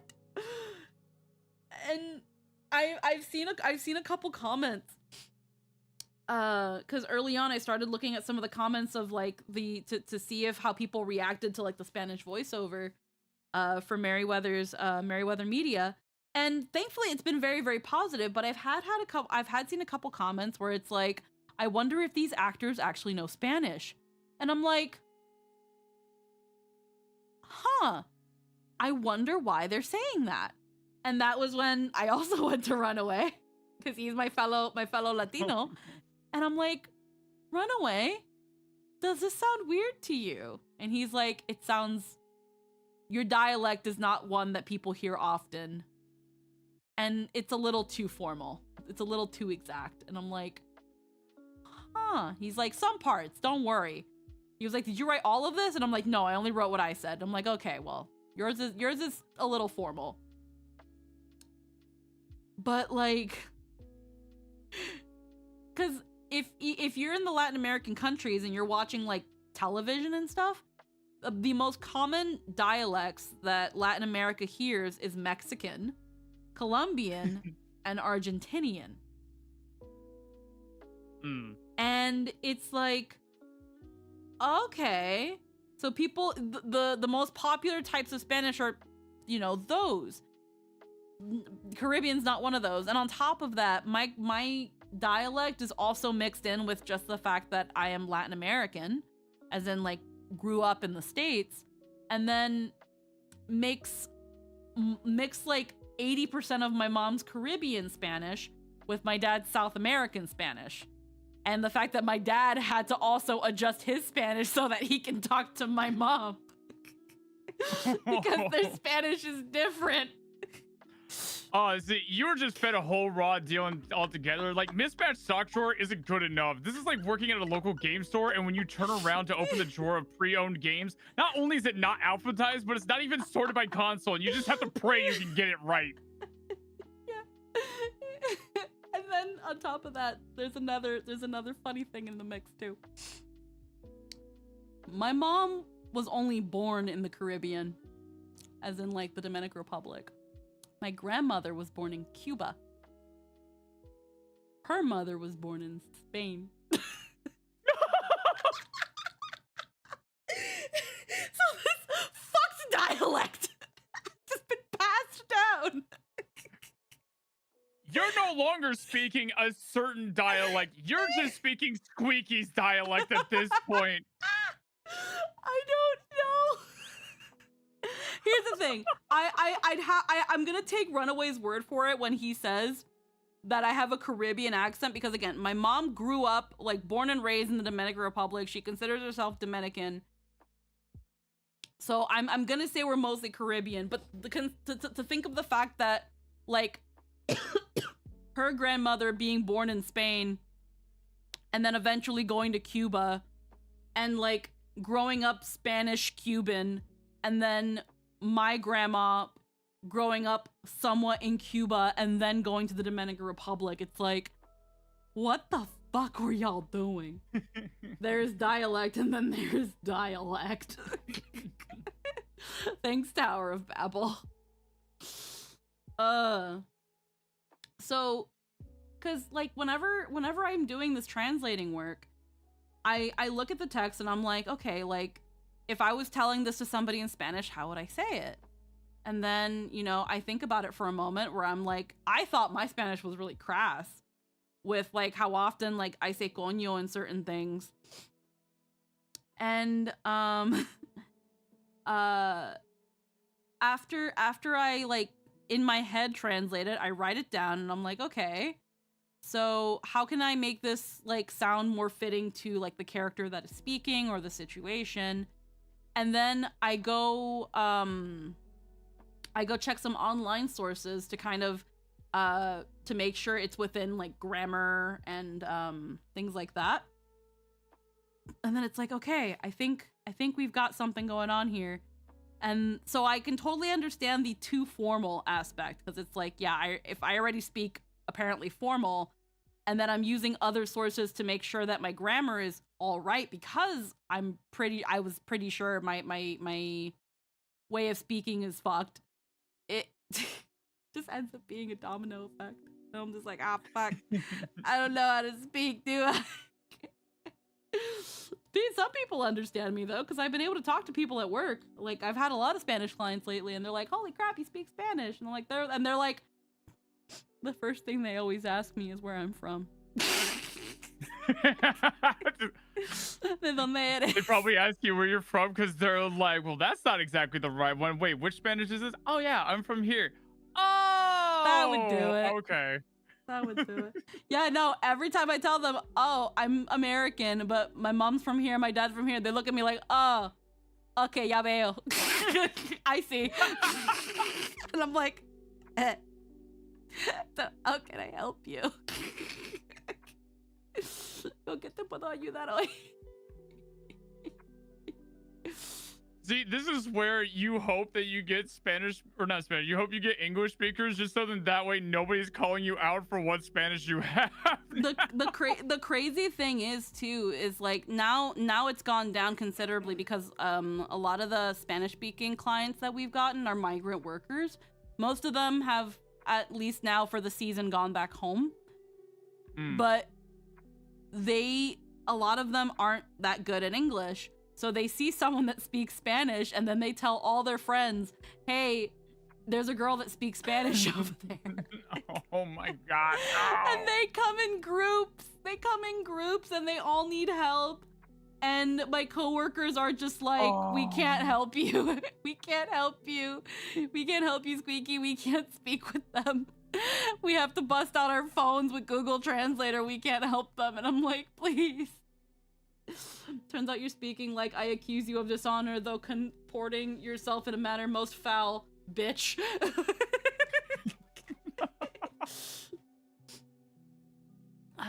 Es que también cuando yo hablo, para mí, yo no sueño tan formal, es la cosa. So cuando me dicen que soy sobre formal, yo estoy como que significa. Porque no entiendo. And then on top of that, I have a little bit of a stutter. So then it's just like, the fuck you mean? The fuck you mean? Like, I speako el Spanisho very good. I swear I grew up speaking Spanish. I learned at the same rate. It was either I learned Spanish or I can't talk to my mom. Oh my God. Mm-hmm. There are some times where I speak to my mom and I still learn new words. Like my mom was telling me about like a soup. She was like, "Oh, it's gonna be Thanksgiving over at Jester's family. You guys celebrate Thanksgiving way too early." And I'm like, "Yeah." And she's like, are you gonna make them something and bring it? And I was like, oh shit. And I was like, yeah, I'm gonna probably, Jester dropped something. I was like, yeah, I'm probably gonna make some banana walnut muffins. Like, you know, Jester's grandparents really like that and stuff. And she was like, oh, make them sopa de auyama. And I'm like, what? And I'm like, the fuck you, a soup of what? And she's like, auyama. And I'm like, what? She was like, do you not know what an auyama is? And I'm like, no, what the fuck are you talking about? And she's like, it looks like pumpkin. A pumpkin. And I'm like, pumpkin? Calabaza? And she's like, no, but it's different than calabaza. And I'm like, a squash? And she's like, no, it's different. That's different. And she said a different word. And I was like, what? And she's like, look. And she was like, Google auyama. And I was like, I don't fucking know what auyama translates to. It's a pumpkin squash. It's a pumpkin squash. It was so upset. I was so upset. So how has this whole epidemic of your Spanish like impacted you now with like trying to think about how to go about it? I don't know how to feel because literally this lady taught me that the word for pumpkin and squash was calabaza. Then she comes up with a whole new fucking word. And I'm like, the fuck you mean, auyama? Auyama, are you gaslighting me now? I'm What? like, Mom, what are you talking about? Oh my god, I'm actually trying to Google it again. Sopa de, yeah, auyama, auyama. Crema de auyama o sopa de calabaza. It's just pumpkin soup. But it's a specific, auyama is a specific type of squash that for some reason gets its own fucking word. This is bullshit. But then when I put this bitch in fucking, if I was to fucking put this shit in fucking Google Translate, it's like, we don't know what that fucking word is. But then I actually Google it, and it's like, oh yeah. Auyama Dominicana is a type of pumpkin. It's a West Indian pumpkin. When you go to like a Japanese restaurant and you get like pumpkin tempura or like that like squash pumpkin that they tempura fry, that's auyama. That like, it's like a little green it looks like a green pumpkin, and they slice it and they fry it. You'll sometimes get it in like tempura basket. It is very, very yummy. But I was like, y'all fuckers be cooking with that all the way here in the Caribbean? She's like, yes, and we love it. And I'm like, bitch, you never made this for us. And she was like, because you wouldn't have liked it. You wouldn't. She was like, oh, I loved having this when I used to love having this. It's like one of my favorite. I'm like, Mom, you never made this in all of my life. It would have been absolutely funny if it'd been like, Mom, you never made this. It's like, no, because I always made kielbasa. Mother. No, it's just, I was like, Mom, you never made this. And she was like, yeah, because you wouldn't have liked it. And it's just like, my mom is weird. My mom is weird is really what it comes down to. My mom will be like, oh, I have such fond memories of having this. And I'm like, you never gave it to us though. What do you mean? But it's also, I'm gonna blame my dad as well, because my mom cooked a lot of Peruvian dishes. I grew up with a lot of Peruvian dishes. Like the only Dominican meals that we mostly had was mangu con tres golpes, sancocho, arroz morro, and mondongo. And I know none of that means anything to you. That sure is not English. So, sancocho is pretty much like a Caribbean stew.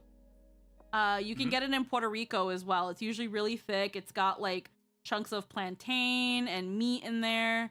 It's usually a very hearty, rich stew that you have with rice. Then there's arroz morro, which is just Spanish rice. And you gotta make that shit in mass in a giant cast iron pan or pot. It has to be a huge cast iron pot. And as it's cooking, the bottom gets like crispy and crunchy. And in the Caribbean, it's called concon. But in Puerto Rico, it's called pegao because it's just the rice that sticks to the cast iron. You don't make pegao. It's a byproduct of making Spanish rice.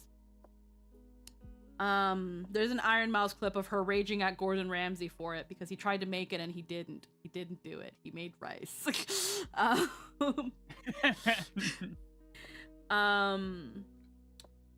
Mondongo is another stew, though not as like thick as sancocho, so it's more like a soup.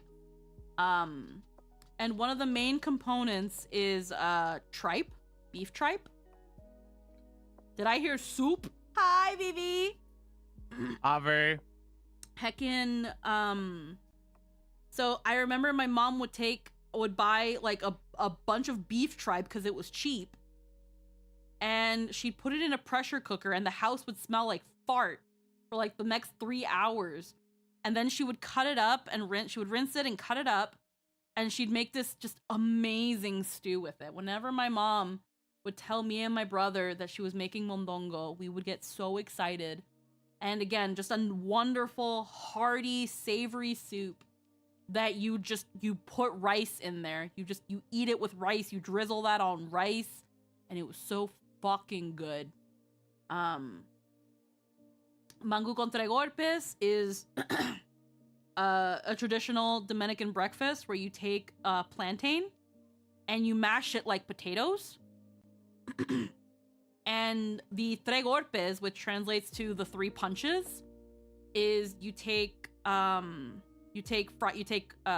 and you fry them. You have fried eggs. You take salchichon, which is a like chicken and pork like salami sausage, and you pan fry that. And then you take it's like a pickled onion. And you also like saute that in the pan, so you get like a nice like tangy flavor that helps cut all the rich on rich on rich. Although that's more of a garnish, because the last one is you take cheese. It's a special frying cheese where it's kind of have you ever had like paneer, like Indian food paneer? Nope. Okay, well, not a fan. So anyone who's had Indian food, the closest thing I can relate it to is paneer, where it's a cheese that is fried and it gets crispy and brown around it. It develops like a crust and the inside stays nice and gooey. It doesn't really melt. It like emulsifies and becomes like crispy but gooey. And it's salty. It's a salty cheese. Oh, okay. So it's a very heavy breakfast. But it's very, very comfort food. So that was another one. I'm trying to think, what else did I name? I think that's everything. If there's any what was other... it called again? Mangu con tres golpes. So M-A-N-G-U, mangu, con, C-O-N, tres, T-R-E-S, golpes, G-U-L-P. Got it. Yes. Oh, that kind of looks good though. It's aside from the plantain, it's all fried food. It is so we love fried food up in here. It is so fucking good though. Like, this is breakfast and you want to go back to bed.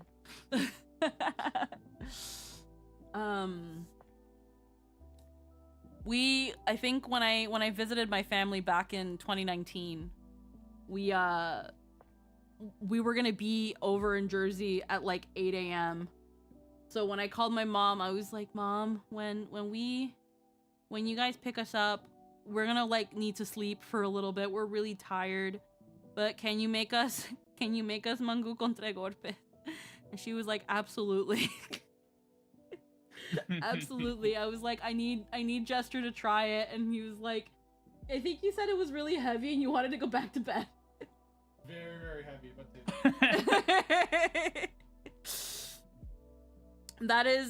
it is absolutely a Sunday morning breakfast, Sunday morning brunch sort of food. Oh my god. Not something you have every day, but so yummy.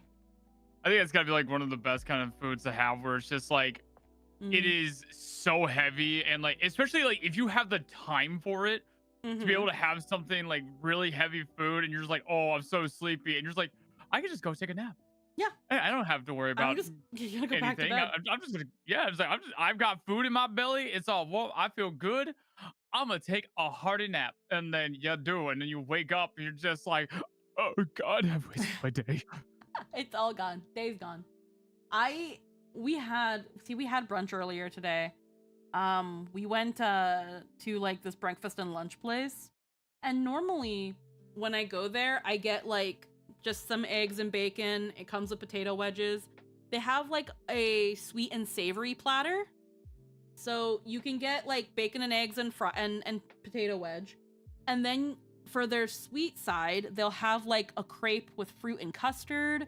They'll have like half of a waffle. They'll have some pancakes, or they'll have French toast. I usually get the crepe. I get a crepe. I ask for their in-house custard because it's not too sweet, and I'll just have them put like local fruit on it, or sometimes just like strawberries. Well, this time I was like, give me the waffle. Give me the waffle with the custard and the banana slices, and drizzle it with salted caramel instead of the Nutella, because I'm not a fan of Nutella.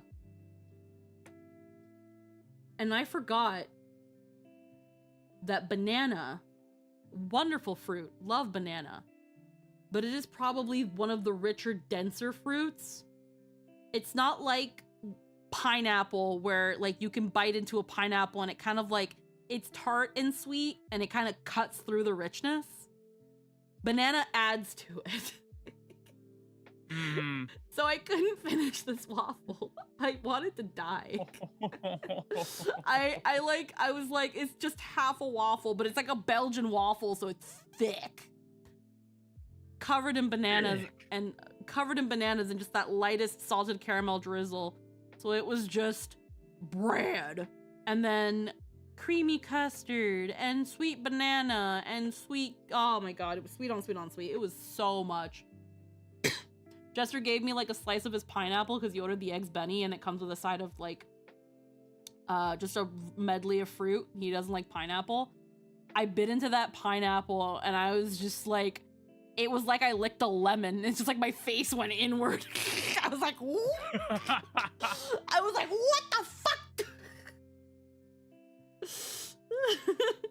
I was like twitching and everything. I was like, oh, it's so sour. It was good, but I'm probably gonna stick with my crepe because holy crap, that was way too much. Way too much.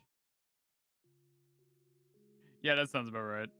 Mm-hmm. God, I still remember when I went to go see Seth the very first time. Mm-hmm. We had there's this one place that we went to breakfast to. It's not there anymore, and we were both devastated to find out that it's not there anymore, because we absolutely were having such like a beautiful time there, because like we would go there for breakfast, and I had schnitzel there, and it was schnitzel is lovely. Oh, it's so good. I love schnitzel so fucking much, dude. Schnitzel's gotta be my favorite. Oh, it's so easy to make too. It is. Like, it's easy to make, and it just hits all the right spots for me to start off the day. I cannot go wrong with schnitzel. It is beautiful. And like, we went there actually like a couple of times while I was visiting, and we kind of like had this moment where we were gonna be like, because we went there on the day that I was gonna be flying out. We decided to like have there for the last breakfast while I was there, and it was really quiet. No one was really there. It was really nice to be able to just kind of sit there, sit in the moments, and just enjoy the food. Because like we would have this plate, and we would actually just split it. So then that way, like, because we didn't need to have like 2 whole orders or anything. We were just gonna have a shit ton of leftovers. Just share, just go half and half on each plate. Yeah. Yeah, like the plates were big enough. We could literally just split everything. Yeah. And we were enjoying the food and everything. It's just like it became such a memorable thing to me. I'm just like, I forever just love schnitzel as for a breakfast item now. It's just ingrained in me. And like it was such a wonderful time. And yeah, we found out, I think it was like about half a year ago or a little bit more than that, that it ended up closing down. And we were just like, no, that was going to be our place. Why?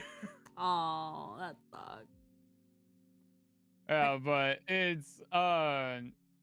it's really hard to find like good breakfast places that like you want to go to more often. Because like I have an IHOP that's like literally across the street from me, and like it's okay, but also, oh my god, some of their food is just too expensive anymore to even be worth it. Like, I am sorry, I'm not paying like $5 for 2 strips of bacon, man. Yeah, Come fuck on. that.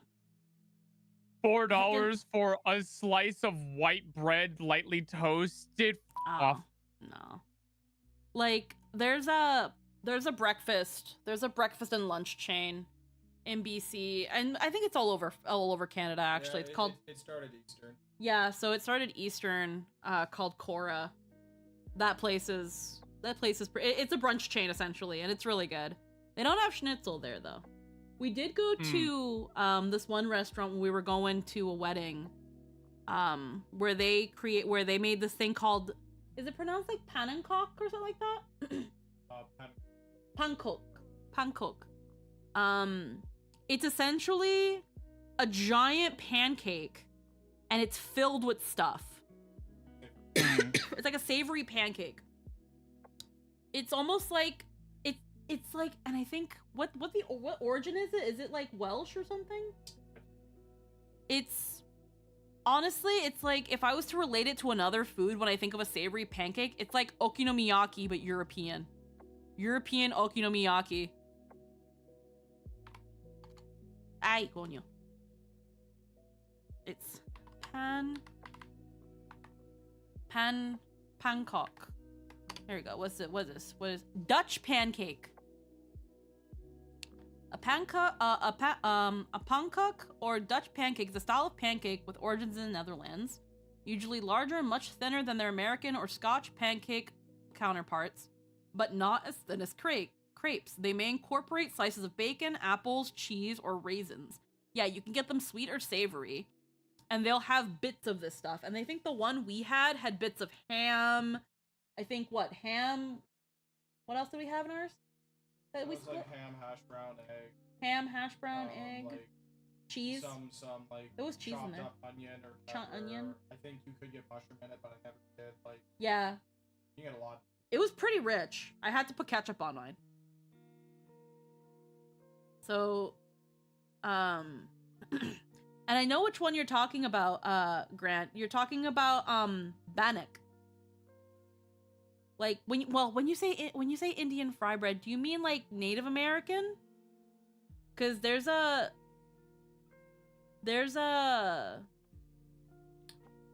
the First Nations, they have bannock, which is just they take like a dough and then they fry it, and it's like a bread.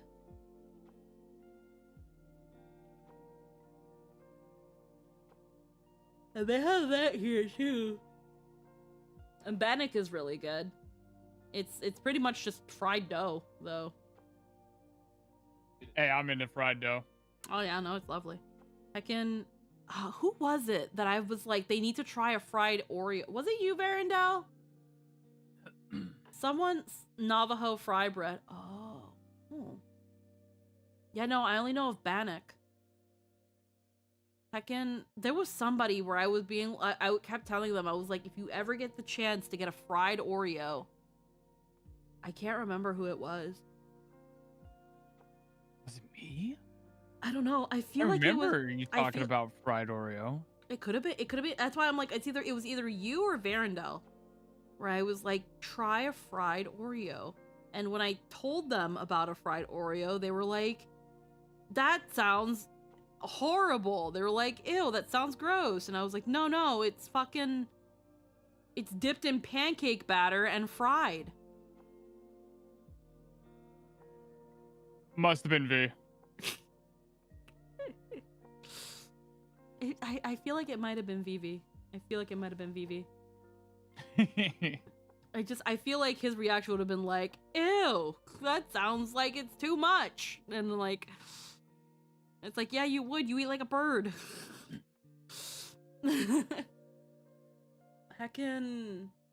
But yeah, we've made homemade schnitzel. It's absolutely lovely. Though we end up putting more, we have the smoky Southwest barbecue spice that we add into the breading so that it kind of has a little bit of a kick to it.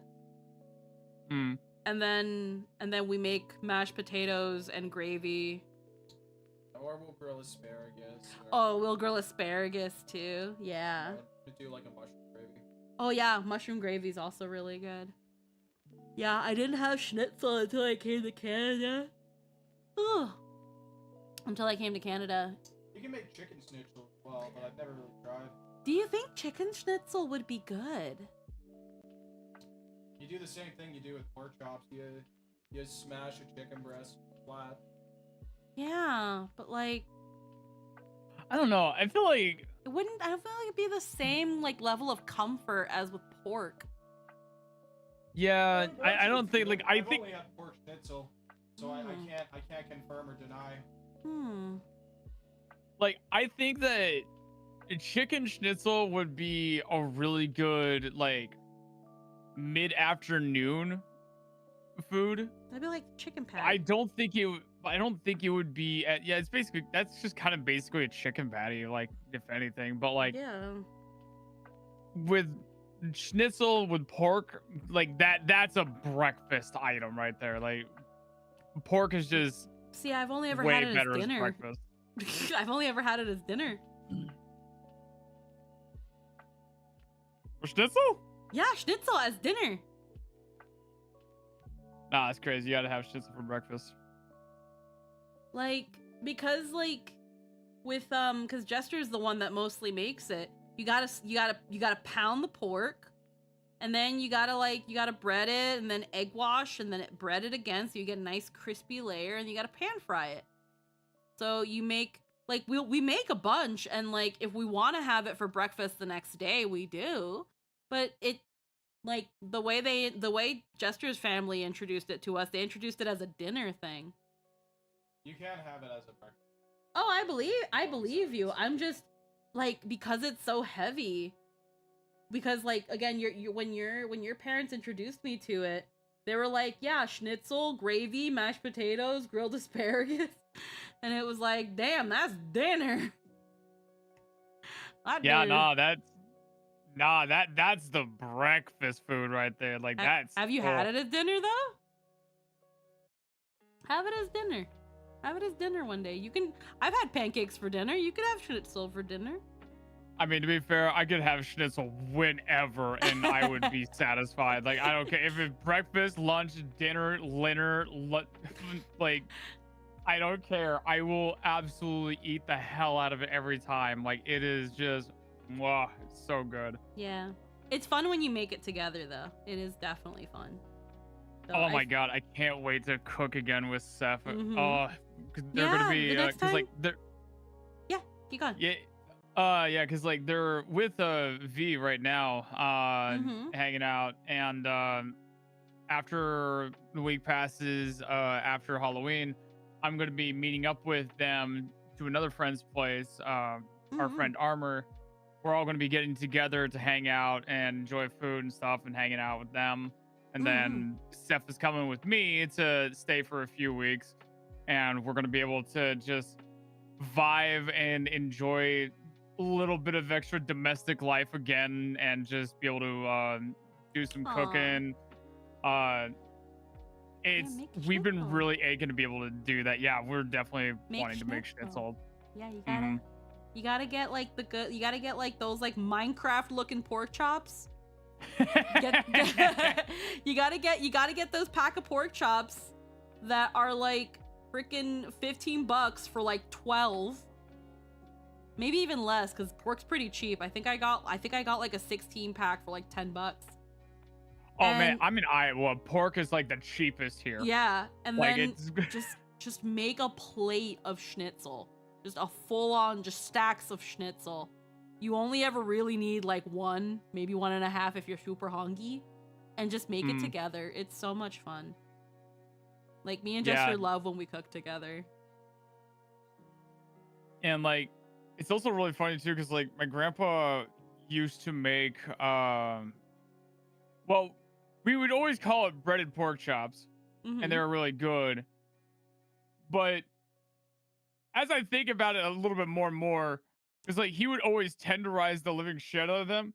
I think he literally was making schnitzel, and I just never realized that that's what that was. Yeah. And he would make it like all the time because I loved it, and it was just like, oh, this is great. And like fucking just I know like schnitzel is like fairly easy to make and everything. However, I'm also like busy every moment of the day, so it's so hard. I literally got excited the time I was able to use the oven to cook a frozen pizza, man. Like it's been insane. I can't wait to eventually have like more free time again to just relax and not be doing 25 different things at once at all times. Oh, absolutely. But the good thing is that, again, if you get like a good pack of like a lot of pork chops, you're probably only gonna maybe eat 1 or 2. You've got like 3 days of food right there. Just schnitzel. Oh, easily. Just schnitzel. Oh yeah. Oh my god. And like, because I'm also used to cooking for like a family. I have literally been essentially by myself for like the last, I've moved out of my family's place. Like, fuck, that was, how long ago was that now? It's 5-6 years now. Oh. And like literally, I still have a really bad habit of cooking for like a family of 4. Yep. That's a lot of food for Yes, somebody to try to like consume by themselves. Yeah. And it's just like, and like, Heckin'. because I live with Leg, who's actually gonna be like moving out here soon. So I'm gonna be having the place to myself again here. But like, there would have been times where like I would make so much food. I'm just like, hey, I have like a lot of this. Have at it.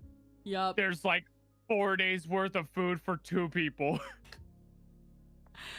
I tend to be the same, where I end up making a lot of food. Like, for mine and Jester's anniversary, I bought a ham, because around Easter time, they sell turkeys and hams. And after Easter, the hams and the turkeys go on sale. So I got a 10-pound ham for like $15. Oh. So I was like, yoink.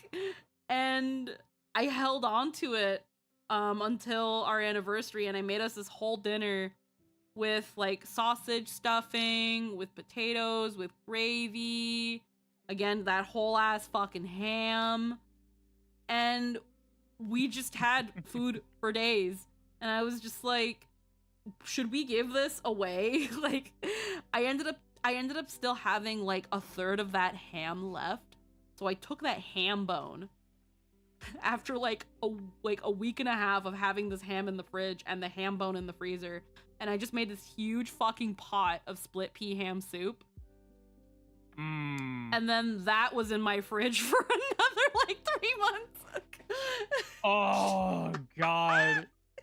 I ended up.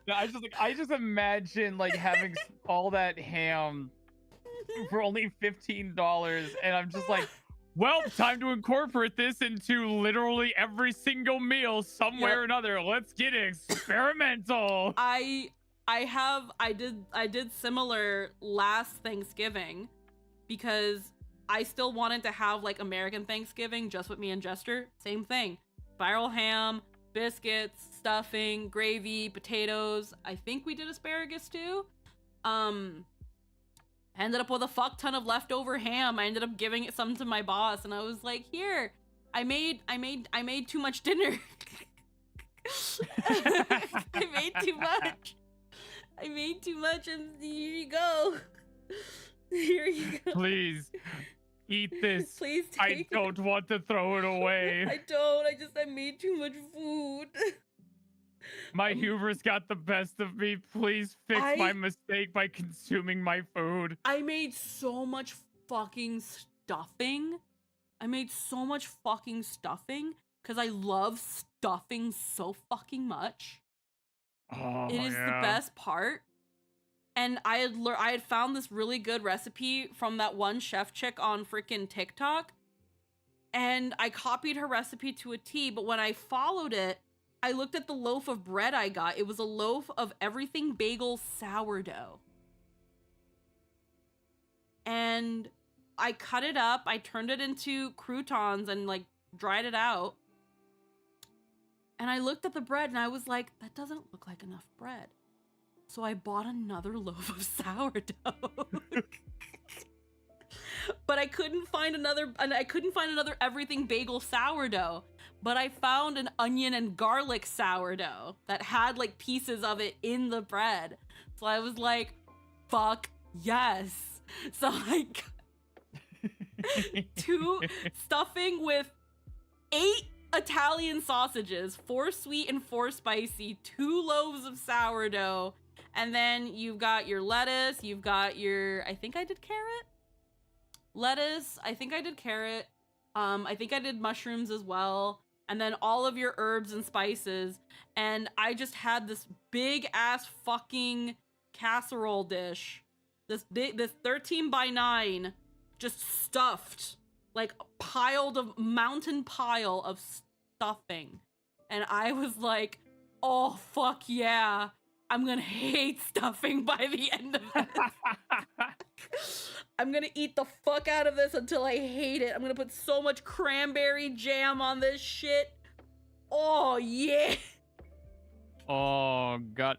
Steph and I are looking so forward to like once we finally get through all the immigration process shit and like they're able to get moved in and stuff.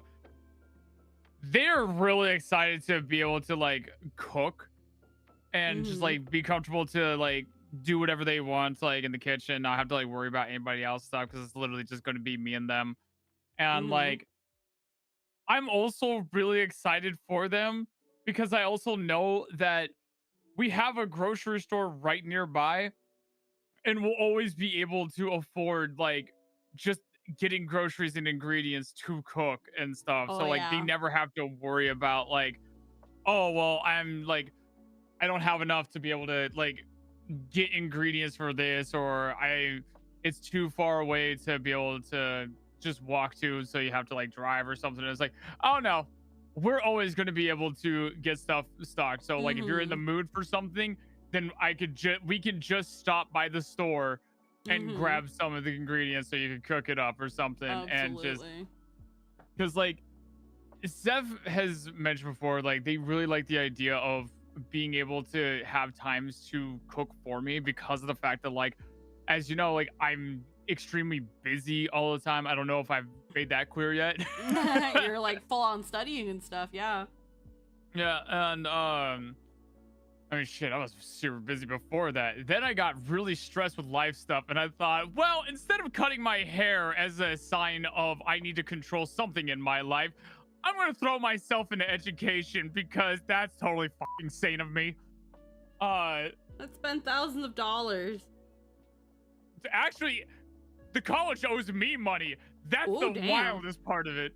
Oh, damn. Hell yeah. after looking at the grants, benefits, and everything, if I, as long as like I'm obviously passing my classes and everything, which straight A's, I'm the best. Let's go. It's, high school me would never believe that either. Dude, I was a failing student from grade 1 to 12. It Oh my was God. rough.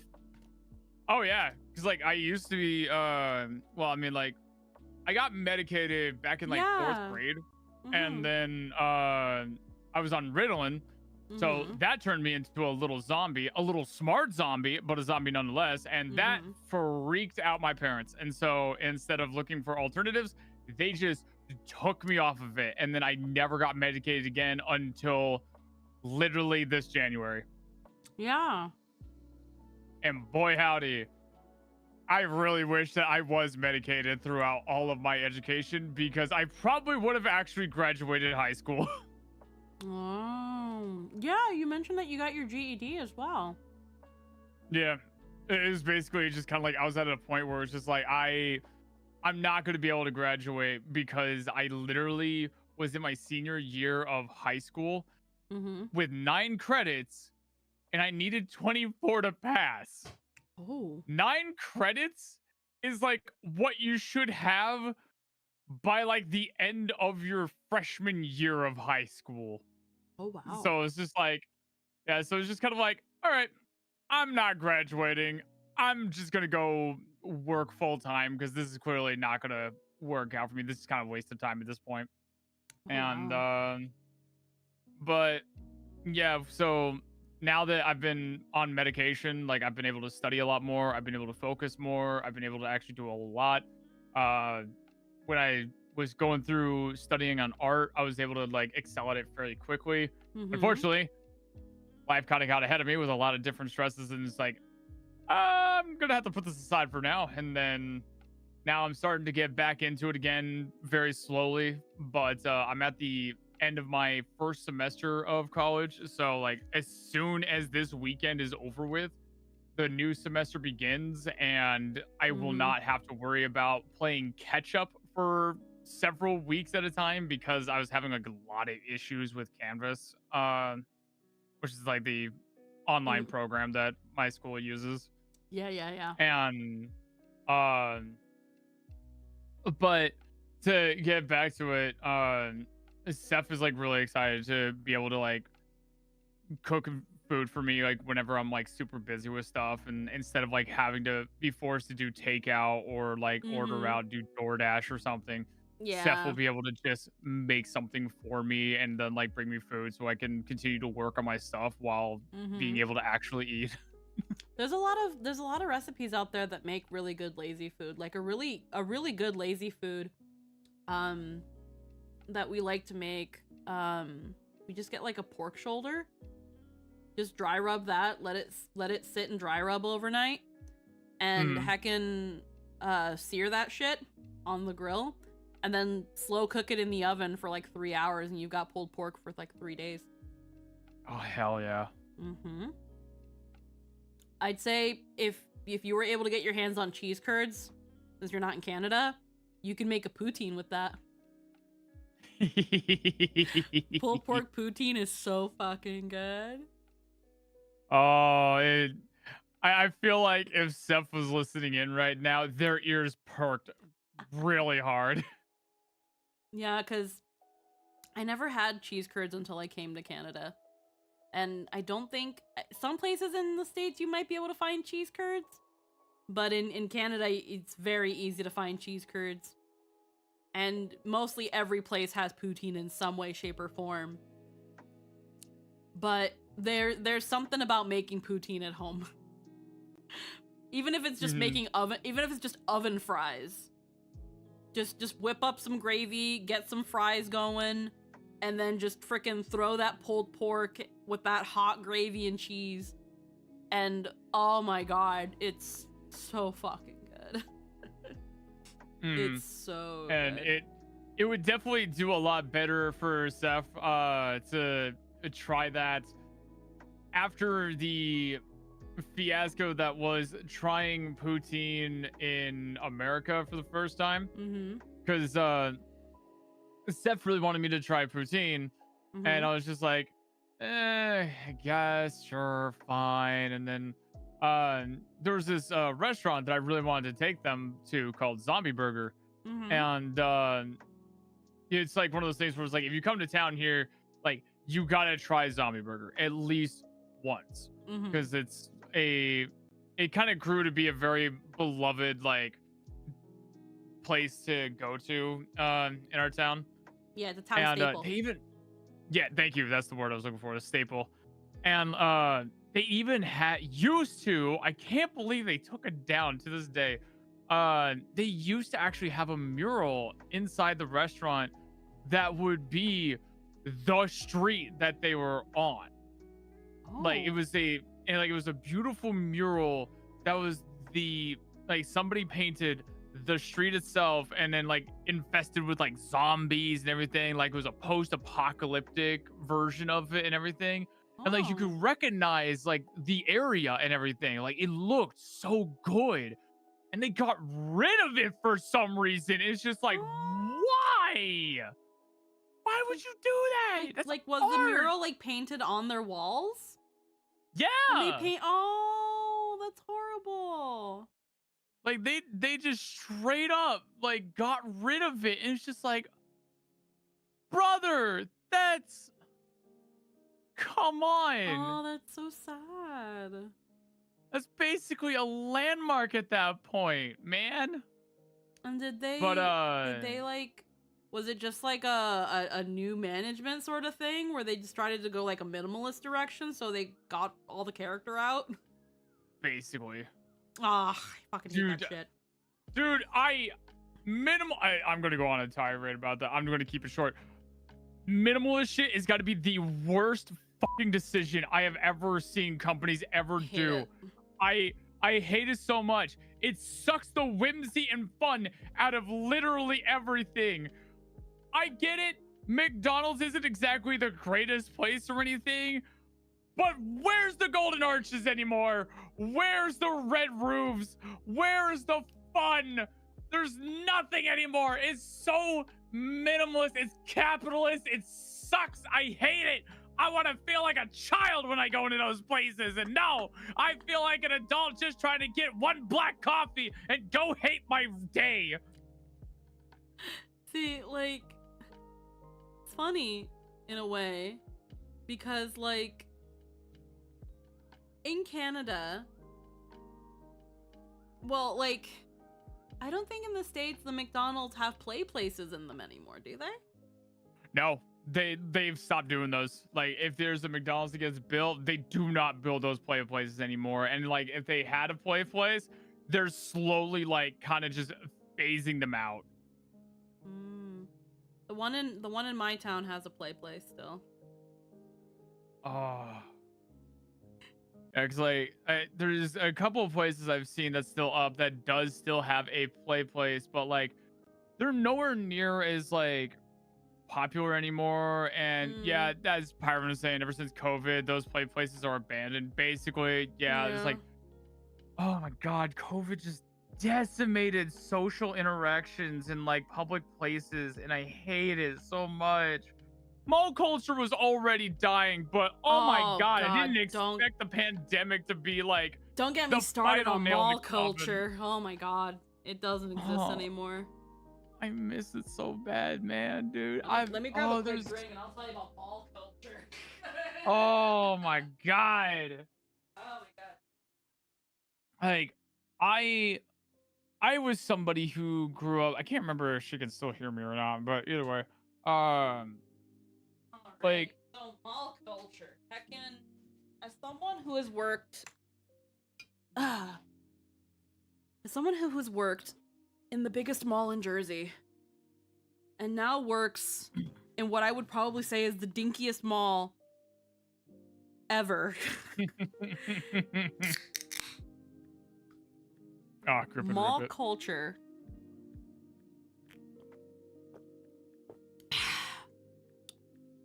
was not something I thought I'd miss. Right? Now, I didn't grow up in that all-American, let's go to the mall after school sort of shit. I didn't go to the mall till like late high school, like late high school till after graduation. The mall was something that me and the family only ever went to very, very rarely for Christmas shopping. It was considered like to me, going to the mall was kind of like going to Disney. Okay. Not that we start bouncing off the walls like, we're going to the mall, we're going to the mall. But it was like, I just knew that if I was going here, there was going to be a lot to see and a lot to do and a lot of fucking people. Like, it just felt like going to another world.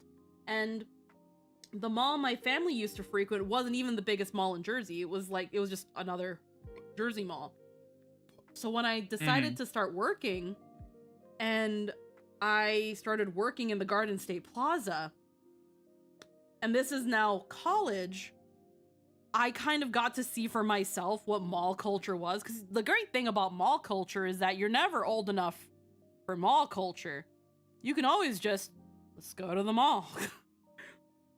And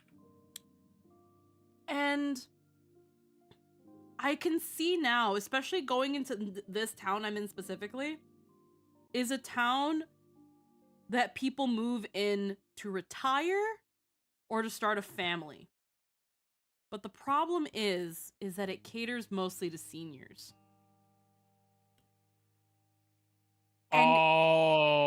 And anything that the youth had is gone. Yeah.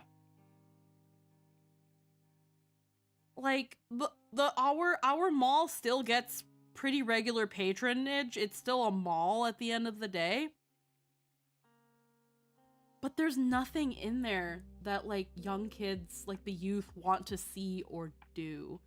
We don't have a Sephora. We don't have a Bath and Body Works. We don't have like anything like that. Like a third of it is empty. And it's like, I think Sorry, go ahead. No, like there's like literally half of it is empty. Yeah.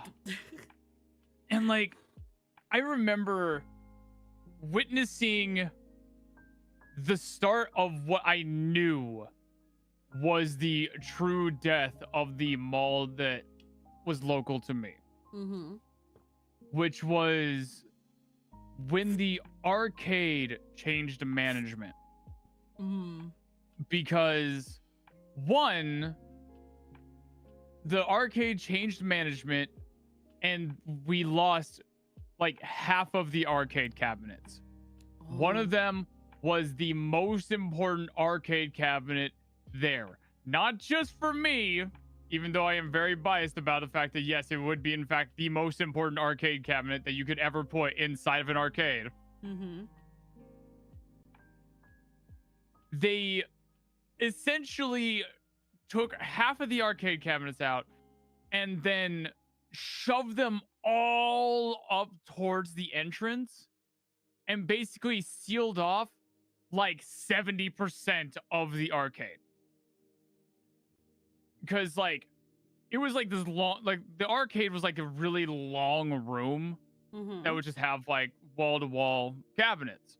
And at the very end, perfectly placed like its own little setup, was DDR. Yeah.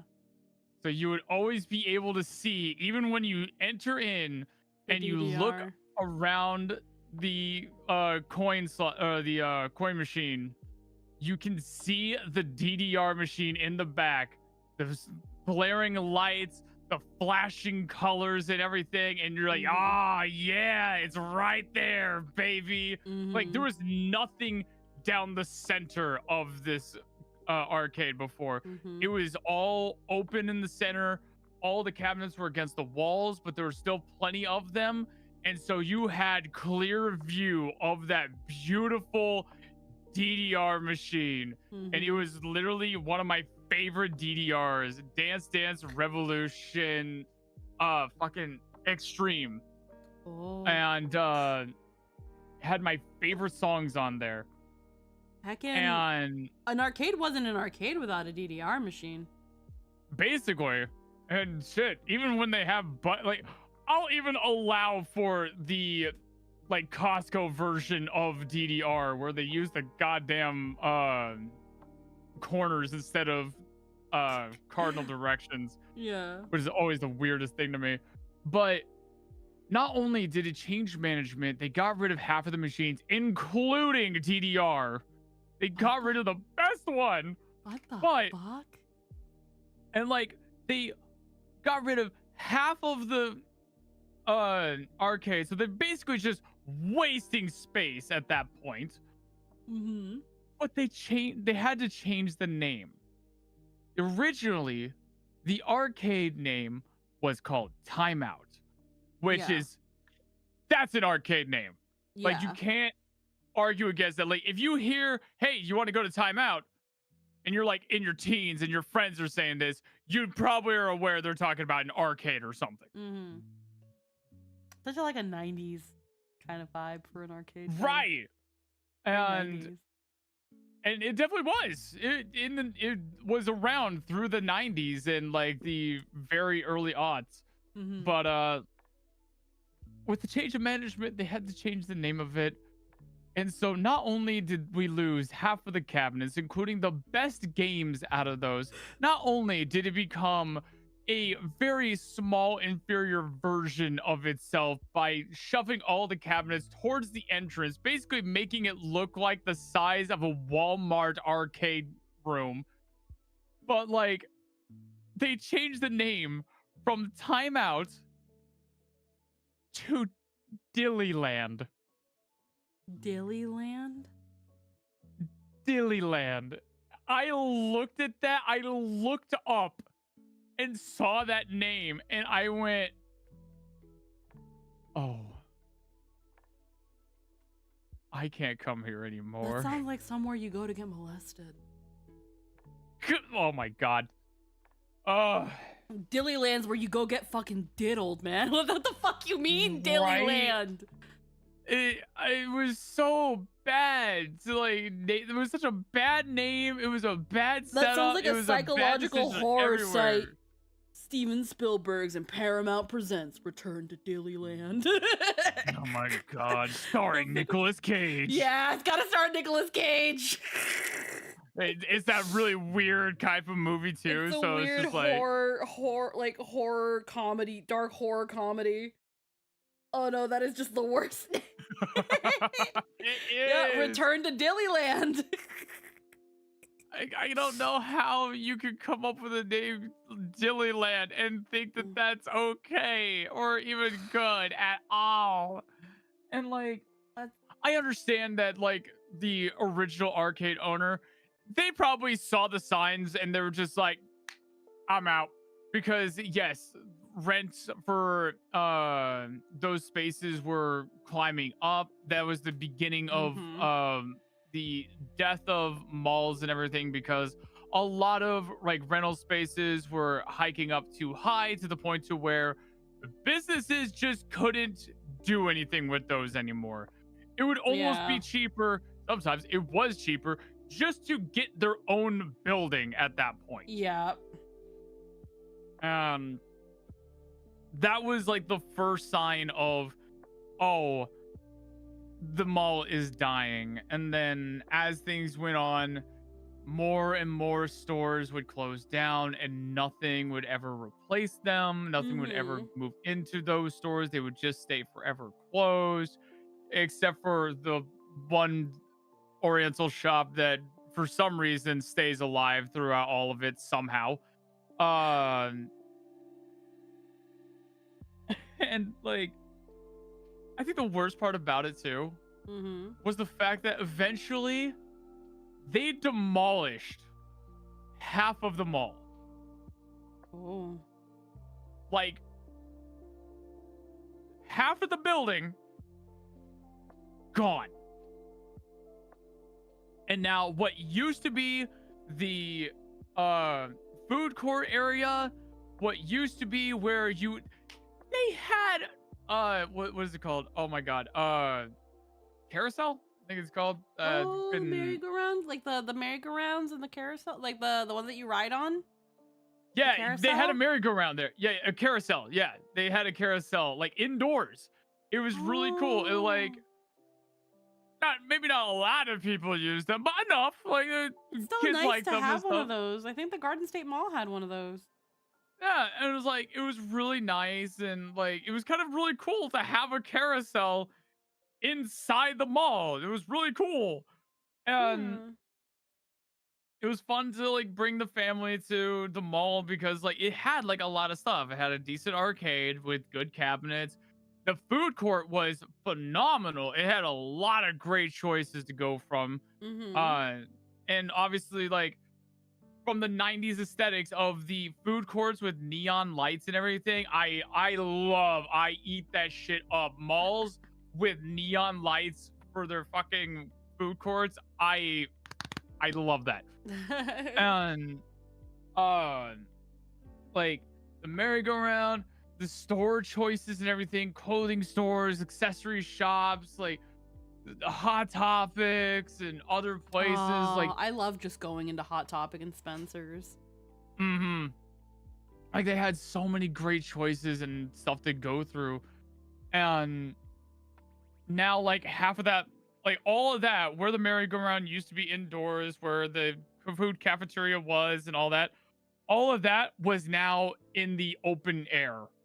And like it just they like rebuilt that portion of it to be a strip mall now, with like an indoor area for old folks to like do their walks in the morning and whatever. And it's a ghost town in there now. Like nobody really goes there anymore. Like it's not even a mall anymore. It's the husk of a mall, and it is so heartbreaking. It's a it used to have a water slide too. Damn. It went from a mall to a shopping plaza. Yeah. It's the mall we have, heckin' one of the wings has a restaurant, a Starbucks, an H&R Block, a vitamin store, and I don't know what it's exactly called, but it's essentially a travel agency that only really offers princess cruises.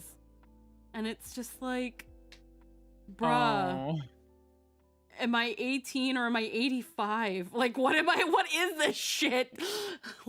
There's like one store that is like locally owned, and they're like a print store, and they do like prints on like shirts and socks and slippers and all that stuff. And I've work at one of those. I've passed by some of their stuff because they have like stuff with K-pop Demon Hunters on it. It caught my eye, and I was like, man, I hope that was drawn or commissioned art and not like something you found online, or worse, AI. Oh my god, that's another thing. It's so god awful now. And the malls that actually do have some semblance of life in it still, there are so many stores and like kiosks now that are selling art, and like 90% of that art is so clearly AI art. It's just like, I hate everything of this, man. Like, I'm gonna send you, Sky, I'm gonna send you something. It wasn't the one store I just mentioned. There's another store in the mall that, while it doesn't have printed stuff, it does have like, I'm guessing what's supposed to be like quirky, locally made and like printed stuff too, even though they don't do the printing. And again, I walked past this one and I saw they had something K-pop Demon Hunters, and I was like, oh, K-pop Demon Hunters. And then I had to take a double take. And I sent you the picture, and you're gonna immediately know why I had to take a double take. And the more you look at it, the more you find wrong. no.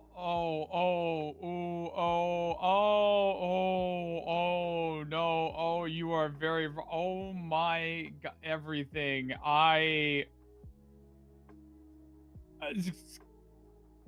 Samus? Samus Aran is one of the fucking Huntrixes? I'm gonna try to get it for stream. 1 sec. I'll get it for you guys for chat. It's bad. Actually, Is that whitewashed Alex from Totally Spies? It gets worse the more you see it. The more you see it, the worse it gets. It's God. It's so bad.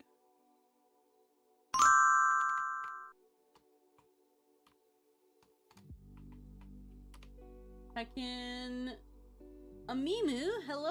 Thank you for the follow and welcome to the stream. I'm just gonna very quickly grab the image I'm talking about. It's horrendous. It's clearly AI, and I had to look at that, and it was printed on like a kid-sized sweater, and I'm guessing either they used AI to generate it, or they like Googled something. They Googled like K-pop demon hunters, and we're like, we're just gonna fucking, oh wait, hold on. Yeah, they're like, we're just gonna fucking Google this shit and just get whatever happens, but it's so bad. The reason I don't want to put it on VTube Studio is because it's gonna freaking put my fucking filter over it. So guys, take a good look at this and tell me what you see wrong, if you can see. Can I do a joke? I'm clearly, you can, but I can't promise you we can wow, my brain. You can, won't promise I'll read it though. But look at this shirt. It's Dragon Morning, what did I wake up to? This K-pop Demon Hunter shirt. Hey look, they included Metroid. God! Well, here's the thing. The first thing I noticed that was wrong with this was none of the Huntrixes. It was the cat. Yeah. The cat was the first thing I noticed that was wrong. Because I'm not gonna lie, like I didn't even see like the face of the cat at first. I just thought that there was Stitch like in front of it or something. Like when I was looking from a distance, I was just like, Stitch? No, blue cat. That's not the blue cat we all know and love. Nope. Like the cat is so wrong. It's hilarious. Like they put the Miyazaki filter over it. The Event Horizon of AI Schlop. It's so bad. Like you've got like first off, again, Mira doesn't have her hair. Her hair's not right. It's just a Samus ponytail, and it's not pink. Rumi's hair is more or less correct. Zoe's hair is wrong because she doesn't have her little buns. The cat is all sorts of wrong. For one, it's perceiving what's in front of it. Derpy doesn't do that. The top hat is wrong.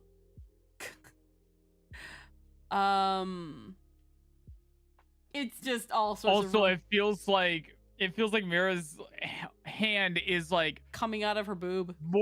Yeah, it's just like morphing out of her tit. It's just like, how do you do that?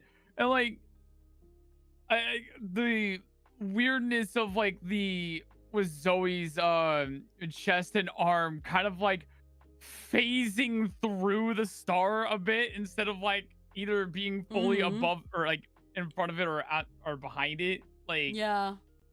It's like her arm is poking out, but her boob was clearly cut by the star. It's Zoe getting the PS1 Lara Croft bust. Yeah, she's got fucking Tomb Raider tit. I think Rumi has like 3 fingers on her fist there. Mira's hand is more or less okay. Zoe's hand is more or less okay. Although those bracelets are definitely conjoined. They don't look natural. They're both holding the wrong Mira's weapon. Mira's thumb is essentially non-existent. Like, Yeah. look at where the base of the palm is, and look how short. It's like there is no knuckles. She has Mhm. like maybe a knuckle, and then it is just tip of the thumb. Yep. It's so bad.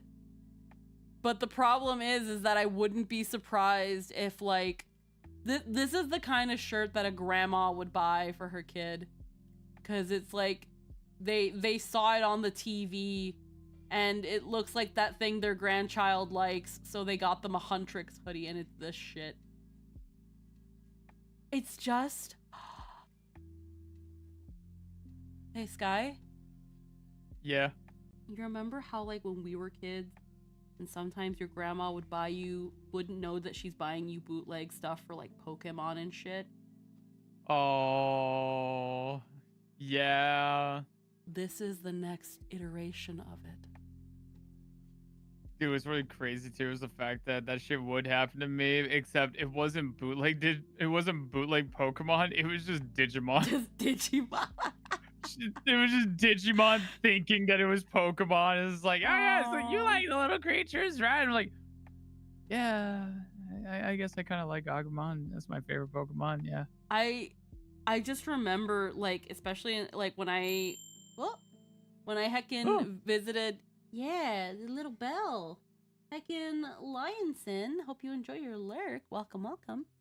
Heckin', the heckin' Latin America. When I visited when I was really young, there was a lot of Sailor Moon stuff, but none of it was official Sailor Moon stuff.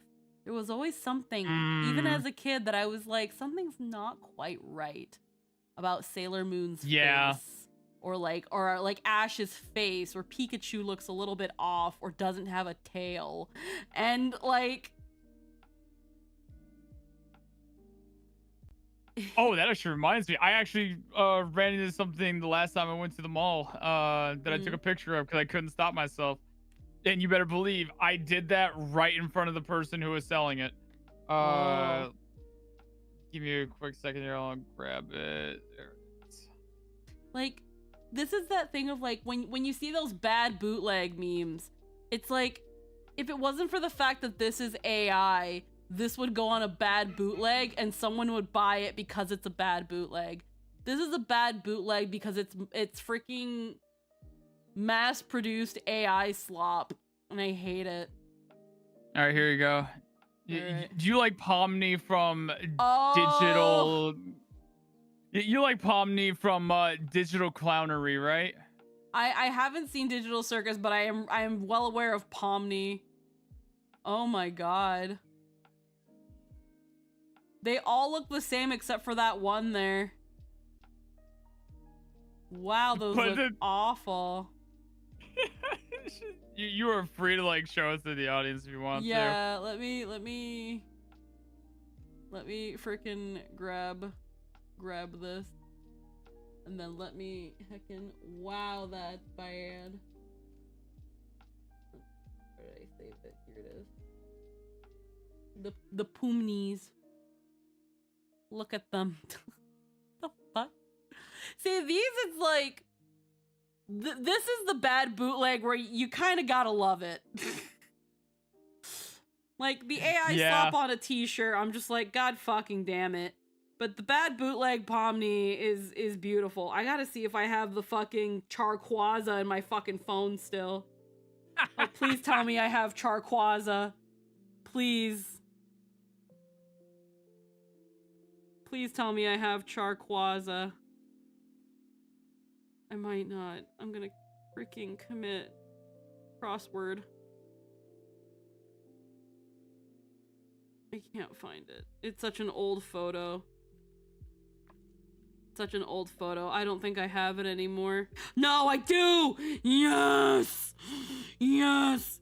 Charquaza, baby! Oh! My god! He's beautiful.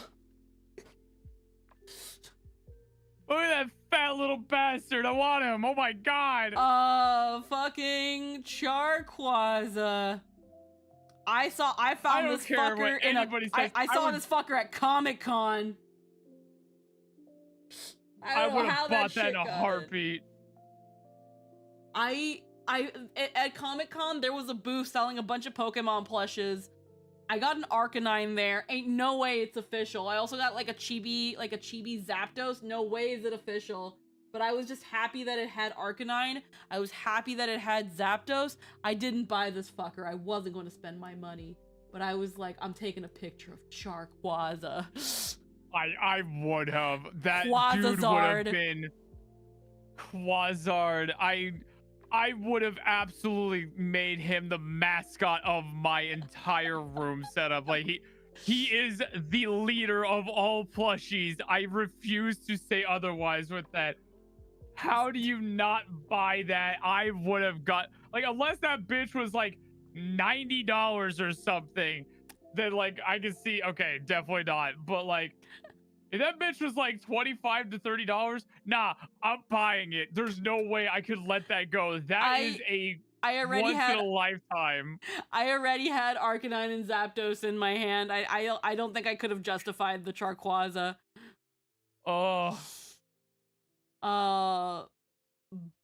But oh my god, I saw that fucker and I was like, how? I need to know how you happened. How did you happen? Thing of beauty. They also did have some Digimon plush in there. It's not in the picture. There's Jigglypuff, there's a Snorlax, there's a Rowlet. But there was also some Digimon in there somewhere. And again, there were so many plushes there that honestly, if the Charquaza and the Digimon weren't there, you'd have thought it was a legit Pokemon plush booth. Because some of them seemed like if you look at the picture, one of those Jigglypuff. Now again, the label doesn't mean they're official, but that is an official looking label. That little like cardboard label on them, like and that stitch tag, like those look official. And then you see a fucking Charquaza and you're like, never mind. Maybe it isn't legitimate. How did you get into Comic-Con? How? You gotta admire that. You gotta admire that. How the fuck did you get in? God. Maybe playing Pokemon Infinite Fusion. Yo, this was back in 2019. There was, damn. It was telling the future right there. Through the back door. The originator. The OG, the progeny. God. Holy shit, when did it become midnight? Around the time that it became 2 o'clock here. Oh, dude, you need to go to bed. Nah, it's fun. You gotta go to bed. I gotta go to bed. I gotta stream in 10 hours.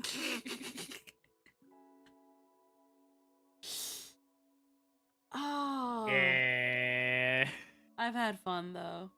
At first I wasn't going to stream because I had so much already done that I was like, but I want a chill vibe. I want to stream and like, I feel bad when I don't stream.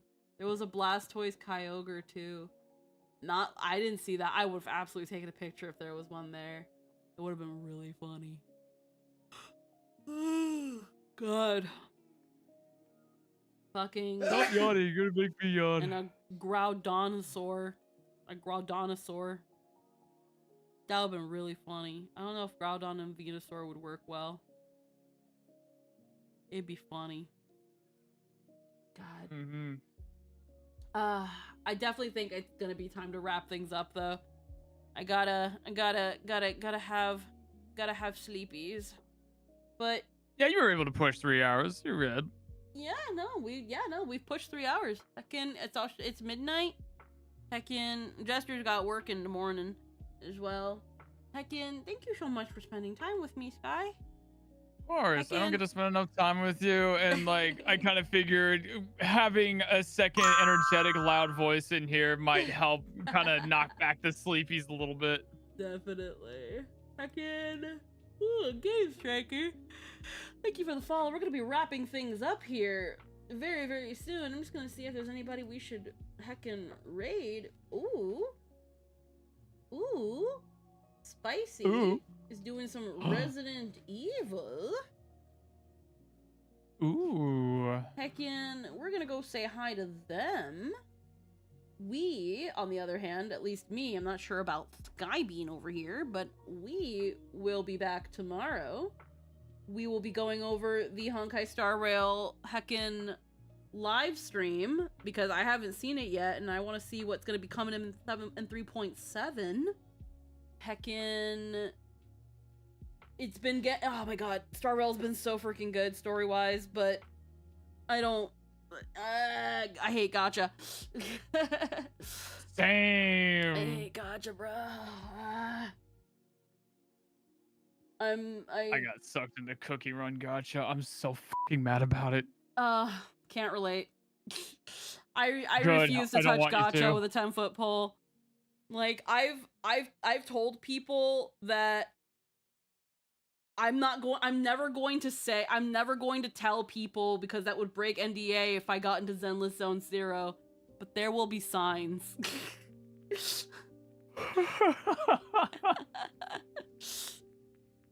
Heckin', because I refuse to pick up another gacha game. I'm fine with Star Rail. I can't. There's the constant influx is great, but also I'm just like, fuck, I can't be playing Star Rail all the goddamn time. I got other shit to do. I'm so behind on 14 as well. God. But yeah, we're gonna heckin' raid to heckin' Spicy. You all have a wonderful night. Again, we're leaving. Bye-bye, everybody. Bye.